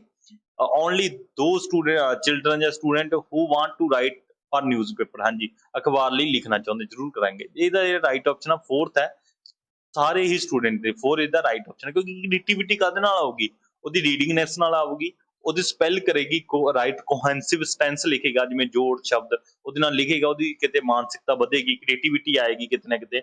ਬੱਚੇ ਅਖਬਾਰਾਂ ਲਈ ਲਿਖਣਗੇ, ਉਹਦੇ ਨਾਲ ਵੀ ਕ੍ਰੀਏਟੀਵਿਟੀ ਵੱਧਦੀ ਹੈ ਰਾਈਟਿੰਗ ਦੇ ਵਿੱਚ। ਇਹਦਾ ਜਿਹੜਾ ਰਾਈਟ ਆਪਸ਼ਨ ਆਪਣੇ ਕੋਲੇ ਫੋਰਥ ਇਸਦਾ ਰਾਈਟ ਆਪਸ਼ਨ ਹੋਵੇਗਾ। ਨੈਕਸਟ ਚੱਲਦੇ ਹਾਂ। which of the following are the external factor affecting the interest of student in the classroom। ਹਾਂਜੀ, ਆਪਣੇ ਬਾਹਰਲੇ ਫੈਕਟਰ ਕਿਹੜੇ ਨੇ, ਐਕਸਟਰਨਲ, ਜਿਹੜੇ ਕਿ ਇੰਟਰਨਲ ਹੋ ਗਏ ਅੰਦਰਲੇ, ਐਂਡ ਐਕਸਟਰਨਲ ਹੋ ਗਏ ਬਾਹਰਲੇ। ਬਾਹਰਲੇ ਫੈਕਟਰ ਕਿਹੜੇ ਨੇ ਜਾਂ ਤੱਤ ਨੇ ਪ੍ਰਭਾਵਿਤ ਕਰਦੇ ਨੇ ਬੱਚੇ ਦੀ ਪੜ੍ਹਾਈ ਦੇ ਲਈ, ਠੀਕ ਹੈ। Interest of student in the classroom, ਤਾਂ ਉਹਦੇ ਇੰਟਰਸਟ ਵੱਧਦਾ ਹੈ। ਕਿਸ ਤਰ੍ਹਾਂ ਵੱਧਦਾ ਹੈ? ਦੇਖੋ, ਇਮੋਸ਼ਨਸ ਐਂਡ ਸੈਂਟੀਮੈਂਟਸ, ਬਿਲਕੁਲ ਅਗਰ ਛੋਟੇ ਬੱਚੇ ਦੀ ਗੱਲ ਕਰੀਏ ਉਹਦੇ ਵਿੱਚ ਇਮੋਸ਼ਨ ਐਂਡ ਸੈਂਟੀਮੈਂਟ ਦੀ ਗੱਲ ਨਹੀਂ ਆਉਂਦੀ, ਠੀਕ ਹੈ। ਇਮੋਸ਼ਨ ਉਹ ਥੋੜਾ ਜਿਹਾ ਏਜ 'ਚ ਜਾ ਕੇ ਇਮੋਸ਼ਨ ਤੇ ਸੈਂਟੀਮੈਂਟ ਉਹਦੇ ਵਿੱਚ ਆਉਂਦੇ ਨੇ, ਆਪਾਂ ਉਦਾਰਗਾ ਭਾਵਨ ਉਦਗਾਰ ਆਉਂਦੇ ਨੇ, ਬਟ ਛੋਟੀ ਉਮਰ 'ਚ ਨਹੀਂ ਹੈ, ਉਹ ਥੋੜੀ ਵੱਡੀ ਉਮਰ 'ਚ ਆਏਗਾ। ਕਲਚਰ ਐਂਡ ਟ੍ਰੇਨਿੰਗ, ਹਾਂਜੀ ਇਹਦੇ ਵਿੱਚ ਰਾਈਟ ਆਪਸ਼ਨ ਆਪਣਾ ਦੂਸਰਾ ਹੀ ਹੋਵੇਗਾ, ਕਲਚਰ ਐਂਡ ਟ੍ਰੇਨਿੰਗ, ਬਾਕੀਆਂ ਨੂੰ ਛੱਡ ਦਿਓ। ਐਪਟੀਟਿਊਡ ਸਟੂਡੈਂਟ ਜੀ, ਐਟੀਟਿਊਡ ਸਟੂਡੈਂਟ ਗੋਲ ਹੈ, ਮੋਟਿਵ ਇਹ ਵੀ ਨਹੀਂ ਆਏਗਾ। ਇਹਦੇ ਵਿੱਚ ਰਾਈਟ ਹੈ ਸੰਸਕ੍ਰਿਤੀ ਤੇ ਲਿਖਾਈ, ਇਹਦਾ ਰਾਈਟ ਆਪਸ਼ਨ ਹੋਵੇਗਾ। ਸਿਖਲਾਈ, ਸੌਰੀ, ਇਹਦਾ ਰਾਈਟ ਆਪਸ਼ਨ ਸੈਕੰਡ ਹੋਵੇਗਾ, ਕਿਉਂਕਿ ਕਲਚਰ ਤੋਂ ਸਿੱਖਦਾ ਹੈ, ਉਸ ਤੋਂ ਬਾਅਦ ਟ੍ਰੇਨਿੰਗ ਦਿੱਤੀ ਜਾਏਗੀ ਬੱਚੇ ਨੂੰ, ਉਹ ਐਕਸਟਰਨਲ ਫੈਕਟਰ ਨੇ, ਕਲਚਰ ਵੀ ਐਕਸਟਰਨਲ ਆ ਤੇ ਟ੍ਰੇਨਿੰਗ ਵੀ ਐਕਸਟਰਨਲ ਫੈਕਟਰ ਹੈ। ਨੈਕਸਟ ਆਪਣੇ ਕੋਲੇ, an intelligent student is not doing well in the study, ਹਾਂਜੀ ਸਟੱਡੀ ਦੇ ਵਿੱਚ ਨਹੀਂ ਵਧੀ ਅੱਗੇ। ਦੇਖੋ, ਇੱਕ ਇੰਟੈਲੀਜੈਂਟ ਆ, ਬੁੱਧੀਮਾਨ ਵਿਅਕਤੀ ਆ ਜਾਂ ਵਿਦਿਆਰਥੀ ਆ, ਉਹ ਪੜ੍ਹਾਈ ਦੇ ਵਿੱਚ ਠੀਕ ਨਹੀਂ ਕੰਮ ਕਰ ਰਿਹਾ, ਠੀਕ ਤਰ੍ਹਾਂ ਪੜ੍ਹ ਨਹੀਂ ਰਿਹਾ, ਉਹ ਕੀ ਕਰਾਂਗੇ ਆਪਾਂ? ਬੈਸਟ ਮੈਥਡ ਕਿਹੜਾ ਯੂਜ਼ ਕਰਾਂਗੇ? ਉਹ ਟੀਚਰ ਕੀ ਇਦਾਂ ਦੇ ਮੈਥਡ ਯੂਜ਼ ਕਰੇਗਾ ਕਿ ਬੱਚਾ ਉਹ ਪੜ੍ਹਨ ਲੱਗ ਜਾਵੇ? ਹਾਂਜੀ, ਇਹਦੇ ਵਿੱਚ ਆਪਸ਼ਨ ਹੈ will wait till the performance better, ਹਾਂਜੀ ਵੇਟ ਕਰਾਂਗੇ ਕਿ ਉਹ ਬੱਚਾ ਚੰਗੀ ਤਰ੍ਹਾਂ ਪੜ੍ਹਨ ਲੱਗ ਜੇ, ਨਹੀਂ। Find out the reason for his under achievement, ਹਾਂਜੀ ਇਹੀ ਮੰਨਿਆ ਜਾਏਗਾ ਕਿ ਉਹ ਫਾਈਂਡ ਕਰੇਗਾ ਕਿ ਇਹਦੇ ਵਿੱਚ ਕਮੀਆਂ ਆ ਰਹੀਆਂ ਨੇ, ਉਸਦੀ ਘੱਟ ਉਪਲਬਧੀ ਦਾ ਕਾਰਨ ਕੀ ਬਣਿਆ ਹੈ, ਕਿ ਉਹ ਪਹਿਲਾਂ ਇੰਨਾ ਵਿਦਿਆਰਥੀ ਬਲਾਈਟ ਸੀਗਾ, ਹੁਸ਼ਿਆਰ ਸੀ, ਬੁੱਧੀਮਾਨ ਸੀ, ਤੇ ਹੁਣ ਉਹ ਜਿਹੜੀ ਅਚੀਵਮੈਂਟ ਉਹਦੀ ਜ਼ੀਰੋ ਹੋ ਰਹੀ ਹੈ, ਕਿਉਂ ਹੋ ਰਹੀ ਹੈ? ਉਹਦੇ ਵਿੱਚ ਰੀਜਨ ਲੱਭੇਗਾ, ਇਹਦਾ ਜਿਹੜਾ ਰਾਈਟ ਆਪਸ਼ਨ ਹੈ। ਬਟ ਅਗਰ ਗੱਲ ਕਰੀਏ, ਉਹਨੂੰ ਗ੍ਰੇਸ ਮਾਰਕਸ ਨਹੀਂ ਦਿੱਤੇ ਜਾਣਗੇ, ਜੇ ਦੇਵਾਂਗੇ ਤਾਂ ਹੋਰ ਵੀ ਵਿਗੜ ਜਾਏਗਾ। ਉਹਦੇ ਪੇਰੈਂਟਸ ਨੂੰ ਦੱਸਾਂਗੇ ਤਾਂ ਉਹਨੂੰ ਸ਼ਾਇਦ ਸਕੂਲੋਂ ਵੀ ਹਟਾਇਆ ਜਾ ਸਕਦਾ ਹੈ, ਜਾਂ ਪਨਿਸ਼ਮੈਂਟ ਮਿਲੇਗੀ। ਬੱਚੇ ਨੂੰ ਪਨਿਸ਼ਮੈਂਟ ਤਾਂ ਦੇਣੀ ਨਹੀਂ, ਇਸ ਕਰਕੇ ਇਹਦਾ ਜਿਹੜਾ ਰਾਈਟ ਆਪਸ਼ਨ ਹੋਵੇਗਾ ਆਪਣਾ second is the right option ਹੋਵੇਗਾ। ਕਿਉਂ? ਬੱਚੇ ਦੀਆਂ ਡਿਫੀਕਲਟੀਆਂ ਫਾਈਂਡ ਕਰਾਂਗੇ ਵੀ ਕਾਹਦੇ ਵਿੱਚ ਉਹਨੂੰ ਡਿਫੀਕਲਟੀ ਆ ਰਹੀ ਹੈ ਅਚੀਵਮੈਂਟ ਦੇ ਵਿੱਚ। ਨੈਕਸਟ ਹੈ ਆਪਣੇ ਕੋਲੇ 27 ਦੇ ਵਿੱਚ ਆਇਡੈਂਟੀਕਲ ਐਲੀਮੈਂਟ ਦੀ ਗੱਲ ਕੀਤੀ ਹੈ, ਕਲੋਜ਼ ਐਸੋਸੀਏਸ਼ਨ ਵਿਦ, ਕਿਸ ਨਾਲ ਸੰਬੰਧਿਤ ਹੈ? ਸਮਾਨ ਤੱਤ ਕਿਸ ਨਾਲ ਸੰਬੰਧਿਤ ਨੇ? ਆਪਣੇ ਕੋਲ ਸਿਮਿਲਰਿਟੀ ਟੈਸਟ ਕੁਐਸਚਨ ਹੈ, ਜੈਲਸੀ ਫੈਕਟਰ ਪੀਅਰ ਆ, ਟ੍ਰਾਂਸਫਰ ਆਫ ਲਰਨਿੰਗ ਆ, ਗਰੁੱਪ ਇੰਸਟਰਕਸ਼ਨ ਆ। ਜਿਹੜਾ ਇਹਦੇ ਵਿੱਚ ਰਾਈਟ ਆਪਸ਼ਨ ਤੀਸਰਾ ਹੈ transfer of learning. Identical element ਕਰਨਾ ਰਿਲੇਟ ਕਰਦਾ ਟ੍ਰਾਂਸਫਰ ਆਫ ਸਿੱਖਣ ਦਾ ਹਸਤਾਨਨ, ਠੀਕ ਹੈ ਜੀ, ਟ੍ਰਾਂਸਫਰ ਆਫ ਲਰਨਿੰਗ ਤੀਸਰਾ ਇਹਦਾ ਰਾਈਟ ਆਪਸ਼ਨ ਆ। ਹਾਂਜੀ, ਕਲਾਸੀਕਲ ਕੰਡੀਸ਼ਨਿੰਗ ਥਿਊਰੀ ਸੀ ਇੱਕ, ਉਹ ਕਿਸ ਨੇ ਇੰਟਰੋਡਿਊਸ ਕੀਤੀ ਸੀ ਜਾਂ ਕਿਸ ਨੇ ਦਿੱਤੀ ਸੀ ਕਲਾਸੀਕਲ? ਦੇਖੋ, ਸਭ ਤੋਂ ਪਹਿਲਾਂ ਕਿਸ ਨੇ ਦਿੱਤੀ? ਦੇਖੋ, ਦਿੱਤੀ ਤਾਂ ਸਾਰਿਆਂ ਨੇ ਸੀ, ਸਕਿਨਰ ਨੇ ਵੀ ਕਿਸੇ, ਪਾਵਲੋ ਵਾਟਸਨ ਐਂਡ ਥੋਰਨਡਾਈਕ ਨੇ ਵੀ ਇਹਦੇ ਬਾਰੇ ਗੱਲ ਕੀਤੀ ਸੀ, ਬਟ ਸਭ ਤੋਂ ਪਹਿਲਾਂ ਕਿਸ ਨੇ ਕੀਤੀ ਸੀ? ਉਹਦਾ ਅਸਲੀ ਜਿਹੜਾ ਕਿ ਕਲਾਸੀਕਲ ਥਿਊਰੀ ਦਾ ਪ੍ਰਵਰਤਨ, ਜਿਹੜਾ ਕਿ ਅਸਲ ਵਿੱਚ ਫਾਊਂਡਰ ਕੌਣ ਸੀ, ਆਪਾਂ ਗੱਲ ਕਰ ਲਈਏ ਫਾਊਂਡਰ ਕੌਣ ਸੀ, ਤਾਂ ਇਹਦਾ ਰਾਈਟ ਆਪਸ਼ਨ ਸੈਕਿੰਡ ਹੈ ਆਪਣੇ ਕੋਲੇ ਪੈਬਲੋ ਨੇ ਹੀ ਗੱਲ ਕੀਤੀ। ਬਾਅਦ ਵਿੱਚ ਸਕਿਨਰ ਨੇ ਵੀ ਗੱਲ ਕੀਤੀ ਹੈ, ਵਾਟਸਨ ਨੇ ਵੀ ਹਨ, ਥੋਰਨਡਾਈਕ ਨੇ ਵੀ। ਇਹ ਕਲਾਸੀਕਲ ਥਿਊਰੀ ਦੇ ਬਾਰੇ ਥੋੜਾ ਜਿਹਾ ਤੁਹਾਨੂੰ ਐਕਸਪਲੇਨ ਕਰ ਦਿੰਦਾ। ਇਹਦੇ ਵਿੱਚ ਕੀ ਸੀ ਮੇਨਲੀ, ਕਿ ਕੁੱਤੇ ਨੂੰ ਰੱਖਿਆ ਗਿਆ ਸੀ, ਐਕਟੀਵਿਟੀ ਕੀਤੀ ਗਈ ਸੀ, ਉਹਨੂੰ ਟਾਈਮ ਨਾਲ ਬੈਲ ਵਜਾਈ ਜਾਂਦੀ ਸੀ, ਉਹਨੂੰ ਖਾਣਾ ਦਿਆ ਜਾਂਦਾ ਸੀ। ਉਦੋਂ ਬਾਅਦ ਜਦੋਂ ਉਹਨੂੰ ਪਤਾ ਲੱਗ ਗਿਆ ਵੀ ਇਹ ਟਾਈਮਿੰਗ ਆ, ਟਾਈਮਿੰਗ ਪੱਕੀ ਹੋ ਗਈ, ਜਦੋਂ ਉਹਦੇ ਦਿਮਾਗ ਦੇ ਵਿੱਚ ਬੈਠ ਕੇ ਉਹ ਆਪਣੇ ਆਪ ਭੌਂਕਣ ਲੱਗ ਜਾਂਦਾ ਸੀ। ਇਸ ਤਰ੍ਹਾਂ ਕਿ ਆਪਾਂ ਗੱਲ ਕਰੀਏ ਆਪਣੇ, ਹੁਣ ਆਪਾਂ ਨੂੰ ਪਤਾ ਵੀ ਬੱਚੇ ਸਕੂਲ ਜਾ ਰਹੇ ਨੇ ਟਾਈਮ ਨਾਲ, ਉਹ ਪੱਕੇ ਟਾਈਮ ਤੇ ਜਾਇਆ ਕਰਨਗੇ ਸਕੂਲ, ਉਹਨਾਂ ਦਾ ਟਾਈਮ ਹੋਵੇਗਾ, ਆਪਾਂ ਖਾਣਾ ਇੱਕ ਟਾਈਮ ਤੇ ਪੱਕਾ ਖਾਣ ਲੱਗ ਜਾਈਏ, ਆਪਾਂ ਉਸ ਟਾਈਮ ਦੇ ਨਾਲ ਹੀ ਖਾਣਾ ਮੰਗਿਆ ਕਰਾਂਗੇ, ਅੱਗੇ ਪਿੱਛੇ ਨਹੀਂ। ਜੇ ਆਪਾਂ 8 ਵਜੇ ਖਾਣਾ ਖਾਣ ਦਾ ਟਾਈਮ ਰੱਖਿਆ, ਆਪਾਂ 1 ਮਹੀਨਾ ਇਦਾਂ ਹੀ ਰੈਗੂਲਰ ਉਸ ਸ਼ਡਿਊਲ ਨੂੰ ਰੱਖਾਂਗੇ, ਤਾਂ ਆਪਣਾ 1 ਮਹੀਨੇ ਬਾਅਦ ਜੀ ਕਰੇਗਾ ਵੀ 8 ਵਜੇ ਖਾਣਾ ਖਾਈਏ, ਇਸ ਤੋਂ ਅੱਗੇ ਪਿੱਛੇ ਨਾ ਖਾਈਏ। ਇਸ ਤਰ੍ਹਾਂ ਹੀ ਕਲਾਸੀਕਲ ਕੰਡੀਸ਼ਨਿੰਗ ਥਿਊਰੀ ਦਿੱਤੀ ਹੋਈ ਹੈ। ਉਸ ਤੋਂ ਨੈਕਸਟ ਹੈ ਆਪਣੇ ਕੋਲੇ ਸੈਕਿੰਡ ਲਾਸਟ ਆਪਣੇ ਕੋਲੇ, ਇਹਦੇ ਵਿੱਚ ਸਹੀ ਕਰ ਲਿਓ, second is the right option ਹੋ ਗਿਆ ਜੀ, second is the right option ਹੋ ਗਿਆ, ਸਹੀ ਕਰ ਲਿਓ ਉਹਨੂੰ। ਹਾਂਜੀ, ਉਸ ਤੋਂ 29 ਆ, 29 ਦੇ ਵਿੱਚ ਰਿਸੋਰਸਫੁਲੀ ਗੱਲ ਕੀਤੀ ਹੈ ਕਿ ਸਟੂਡੈਂਟ ਹੈ, ਸੌਰੀ ਟੀਚਰ ਹੈ ਕਿ ਰਿਸੋਰਸਫੁਲੀ ਆ, ਇਸ ਦਾ ਮਤਲਬ ਕੀ ਆ? ਇਹਨੂੰ ਤੁਸੀਂ ਪੜ੍ਹਨ ਦੀ ਬਜਾਏ ਮੈਂ ਤੁਹਾਨੂੰ ਦੱਸ ਦਿੰਦਾ, ਇਹਦੇ ਵਿੱਚ ਕੀ ਹੈ ਕਿ ਪੈਸਾ ਜਾਇਦਾਦ ਵਧੀਆ ਹੋਣੀ ਚਾਹੀਦੀ ਹੈ, ਟਿਊਸ਼ਨ ਨਾ ਕਰੇ, ਇਹਦਾ ਮਤਲਬ ਵੀ ਕੋਈ ਨਹੀਂ ਹੈ, ਇਸ ਕਰਕੇ ਇਹਦਾ ਇਹ ਆਪਸ਼ਨ ਨਹੀਂ ਆਵੇਗਾ। ਬੀ ਦੀ ਗੱਲ ਕਰੀਏ, ਉਹ ਉੱਚ ਅਧਿਕਾਰੀ ਨਾਲ ਸੰਪਰਕ ਹੋਵੇ ਤੇ ਉਹਨੂੰ ਕੋਈ ਨੁਕਸਾਨ ਨਾ ਹੋਵੇ, ਇਹ ਵੀ ਨਹੀਂ ਆਏਗਾ। ਉਸ ਤੋਂ ਬਾਅਦ ਹੈ ਉਹਦੇ ਕੋਲੇ ਚੰਗਾ ਗਿਆਨ ਹੋਵੇ ਤੇ ਵਿਦਿਆਰਥੀਆਂ ਦੀ ਸਮੱਸਿਆ ਦਾ ਹੱਲ ਕਰੇ, ਤੇ ਤੁਸੀਂ ਅੱਖਾਂ ਬੰਦ ਕਰਕੇ ਇਹਦਾ ਜਿਹੜਾ ਤੀਸਰਾ ਆਨਸਰ ਲਗਾ ਸਕਦੇ ਹੋ, ਇਹਦਾ ਰਾਈਟ ਆਨਸਰ ਤੀਸਰਾ ਹੈ। ਉਸ ਤੋਂ ਨੈਕਸਟ ਹੈ which of the following motives are consider as a primary motive. ਹਾਂਜੀ, ਇਹਦੇ ਵਿੱਚੋਂ ਗੱਲ ਕਰੀਏ ਕਿਹੜੇ ਪ੍ਰਯੋਜਨਾਂ ਨੂੰ ਪ੍ਰਾਥਮਿਕ ਪ੍ਰਯੋਜਨ ਕਿਹਾ ਜਾਂਦਾ ਹੈ। ਸਭ ਤੋਂ ਪਹਿਲਾਂ ਮੋਟਿਵ ਕੀ ਰਹਿੰਦੇ ਨੇ? ਦੇਖੋ, ਸਾਈਕੋਲੋਜੀਕਲੀ ਮੋਟਿਵ ਰਹਿੰਦੇ ਨੇ। ਦੇਖੋ, ਸਾਈਕੋਲੋਜੀਕਲੀ ਦੇ ਵਿੱਚ ਕੀ ਆ ਗਿਆ ਕਿ ਫਿਜ਼ੀਕਲੀ ਤੌਰ ਤੇ ਗੱਲ ਕਰੀਏ, ਬੱਚਾ ਖਾਣਾ ਖਾਏ ਟਾਈਮ ਨਾਲ, ਸਲੀਪ ਕਰੇ ਟਾਈਮ ਨਾਲ, ਵਰਕ ਕਰੇ ਟਾਈਮ ਨਾਲ, ਉੱਠੇ ਟਾਈਮ ਨਾਲ। ਇਹ ਸਾਰਾ ਕੀ ਆ, ਸਾਈਕੋਲੋਜੀਕਲੀ ਮੋਟਿਵਸ ਆ ਗਏ। ਬੱਚਾ ਪਹਿਲਾਂ ਛੋਟਾ ਹੁੰਦਾ, ਉਹਨੂੰ ਆਪਾਂ ਮੋਟਿਵ ਕਰਾਂਗੇ ਟਾਈਮ ਨਾਲ ਖਾਓ ਤੁਸੀਂ, ਹਨਾ, ਸਲੀਪ ਕਰੋ, ਉੱਠੋ, ਪੜ੍ਹੋ ਲਿਖੋ। ਇਹ ਸਾਰੇ ਜਿਹੜੇ ਕਿ ਫਿਜ਼ੀਕਲੀ ਆ ਗਏ। ਤਾਂ ਇਹਦੇ ਵਿੱਚ ਕੀ ਹੈ ਕਿ ਫਿਜ਼ੀਕਲੀ ਦੇ ਵਿੱਚ ਖਾਣਾ ਖੂਣਾ ਖਾਣਾ, ਇਸ ਤਰ੍ਹਾਂ ਦੇ ਆਪਾਂ ਡਿਸਕਸ ਕੀਤੀ ਹੈ, ਇਹ ਇਸ ਦਾ ਰਾਈਟ ਆਪਸ਼ਨ। ਹਾਂਜੀ, ਜਿਹੜੇ ਸਟੂਡੈਂਟ ਪੀਐਸ ਟੈਟ ਦੀ ਤਿਆਰੀ ਕਰ ਰਹੇ ਨੇ, ਅਸੀਂ ਪੀਐਸ ਟੈਟ ਨੂੰ ਲੈ ਕੇ ਅਲੱਗ-ਅਲੱਗ ਵੀਡੀਓਜ਼ ਅਪਲੋਡ ਕਰ ਰਹੇ ਨੇ। ਅਲੱਗ-ਅਲੱਗ ਜਿੰਨੇ ਵੀ ਇਹਦੇ ਟੌਪਿਕ ਬਣਦੇ ਨੇ, ਕਿੰਨੇ ਵੀ ਸਬਜੈਕਟ ਬਣਦੇ ਨੇ, ਉਹ ਆਪਾਂ ਡਿਸਕਸ ਕਰ ਰਹੇ ਹਾਂ। ਹਾਂਜੀ, ਹੁਣ ਆਪਾਂ ਸਭ ਤੋਂ ਪਹਿਲਾਂ ਪੇਪਰ ਪੀਐਸ ਟੈਟ ਪੇਪਰ 1 ਹੈ 2011 ਦਾ, ਉਹ ਡਿਸਕਸ ਕਰ ਰਹੇ ਹਾਂ। ਇਸਦਾ ਅਲੱਗ ਤੋਂ ਪਲੇਲਿਸਟ ਬਣੇਗੀ ਇਸ ਦੇ ਨਾਲ। 2000 ਉਸ ਤੋਂ ਬਾਅਦ 12 ਦਾ ਡਿਸਕਸ ਕਰਾਂਗੇ, ਉਹਦੀ ਵੀ ਅਲੱਗ ਤੋਂ ਪਲੇਲਿਸਟ ਬਣੇਗੀ। ਤੁਸੀਂ ਇਹ ਸਾਰੀ ਪਲੇਲਿਸਟਾਂ ਦੇਖ ਸਕਦੇ ਹੋ। ਅਸੀਂ ਕਿਉਂਕਿ ਅਗਰ ਤੁਸੀਂ ਪੀਐਸ ਟੈਟ ਪੇਪਰ ਦੀ ਤਿਆਰੀ ਕਰ ਰਹੇ ਹੋ ਤੇ ਲਾਸਟ ਈਅਰ ਜਿੰਨੇ ਵੀ ਪੇਪਰ ਆਏ ਨੇ, ਪਿਛਲੇ ਸਾਲਾਂ ਦੇ ਕੁਐਸਚਨ ਨਹੀਂ ਦੇਖੇ, ਤਾਂ ਤੁਸੀਂ ਇੱਕ ਕਦਮ ਪਿੱਛੇ ਹੋਵੋਗੇ। ਅਗਰ ਤੁਸੀਂ ਇਹ ਦੇਖ ਲੈਂਦੇ ਹੋ ਤਾਂ ਮੈਂ ਸ਼ੋਰਟੀ ਇਹ ਲੈਣਾ ਕਿ 50% ਤੁਹਾਡਾ ਪੇਪਰ ਇਹਦੇ ਵਿੱਚੋਂ ਪੁੱਛਿਆ ਜਾਏਗਾ। ਅਗਰ ਤੁਹਾਡੇ 50% ਨੰਬਰ ਸਹੀ ਹੋਏ, 50% ਤੁਸੀਂ ਸਹੀ ਕਰਕੇ ਆਏ, ਮੰਨ ਲਓ ਕਿ ਪੇਪਰ ਹੈ, ਵੈਸੀ ਗੱਲ ਕਰ ਰਹੇ, ਮੰਨ ਲਓ 500 ਦਾ ਪੇਪਰ ਹੈ, 500 ਦੇ ਵਿੱਚੋਂ ਗੱਲ ਕਰੀਏ 50% ਤੇ ਇਹਦੇ ਵਿੱਚੋਂ 400 ਨੰਬਰ ਹੈ। 400 ਨੰਬਰਾਂ ਨਾਲ ਤਾਂ ਅਕਸਰ ਪਾਸ ਹੀ ਹੁੰਦਾ। ਇਸ ਕਰਕੇ ਤੁਸੀਂ ਅਗਰ ਪਿਛਲੇ ਸਾਲ ਦਾ ਕੁਐਸਚਨ ਪੇਪਰ ਸੋਲਵ ਨਹੀਂ ਕਰਕੇ ਜਾਂਦੇ ਤਾਂ ਤੁਹਾਡੇ ਨੰਬਰ ਬਹੁਤ ਘੱਟ ਆ ਜਾਣਗੇ। ਤੁਸੀਂ ਇਹ ਤਿਆਰੀ ਕਰ ਸਕਦੇ ਹੋ। ਅਸੀਂ ਚੰਗੀ ਤਰ੍ਹਾਂ ਇਸ ਚੈਨਲ ਤੇ ਤਿਆਰੀ ਕਰਾਂਗੇ। ਆਈ ਹੋਪ ਕਿ ਤੁਹਾਨੂੰ ਇਹ ਵੀਡੀਓ ਬਹੁਤ ਵਧੀਆ ਲੱਗੀ ਹੋਣੀ ਹੈ। Thanks for watching this video.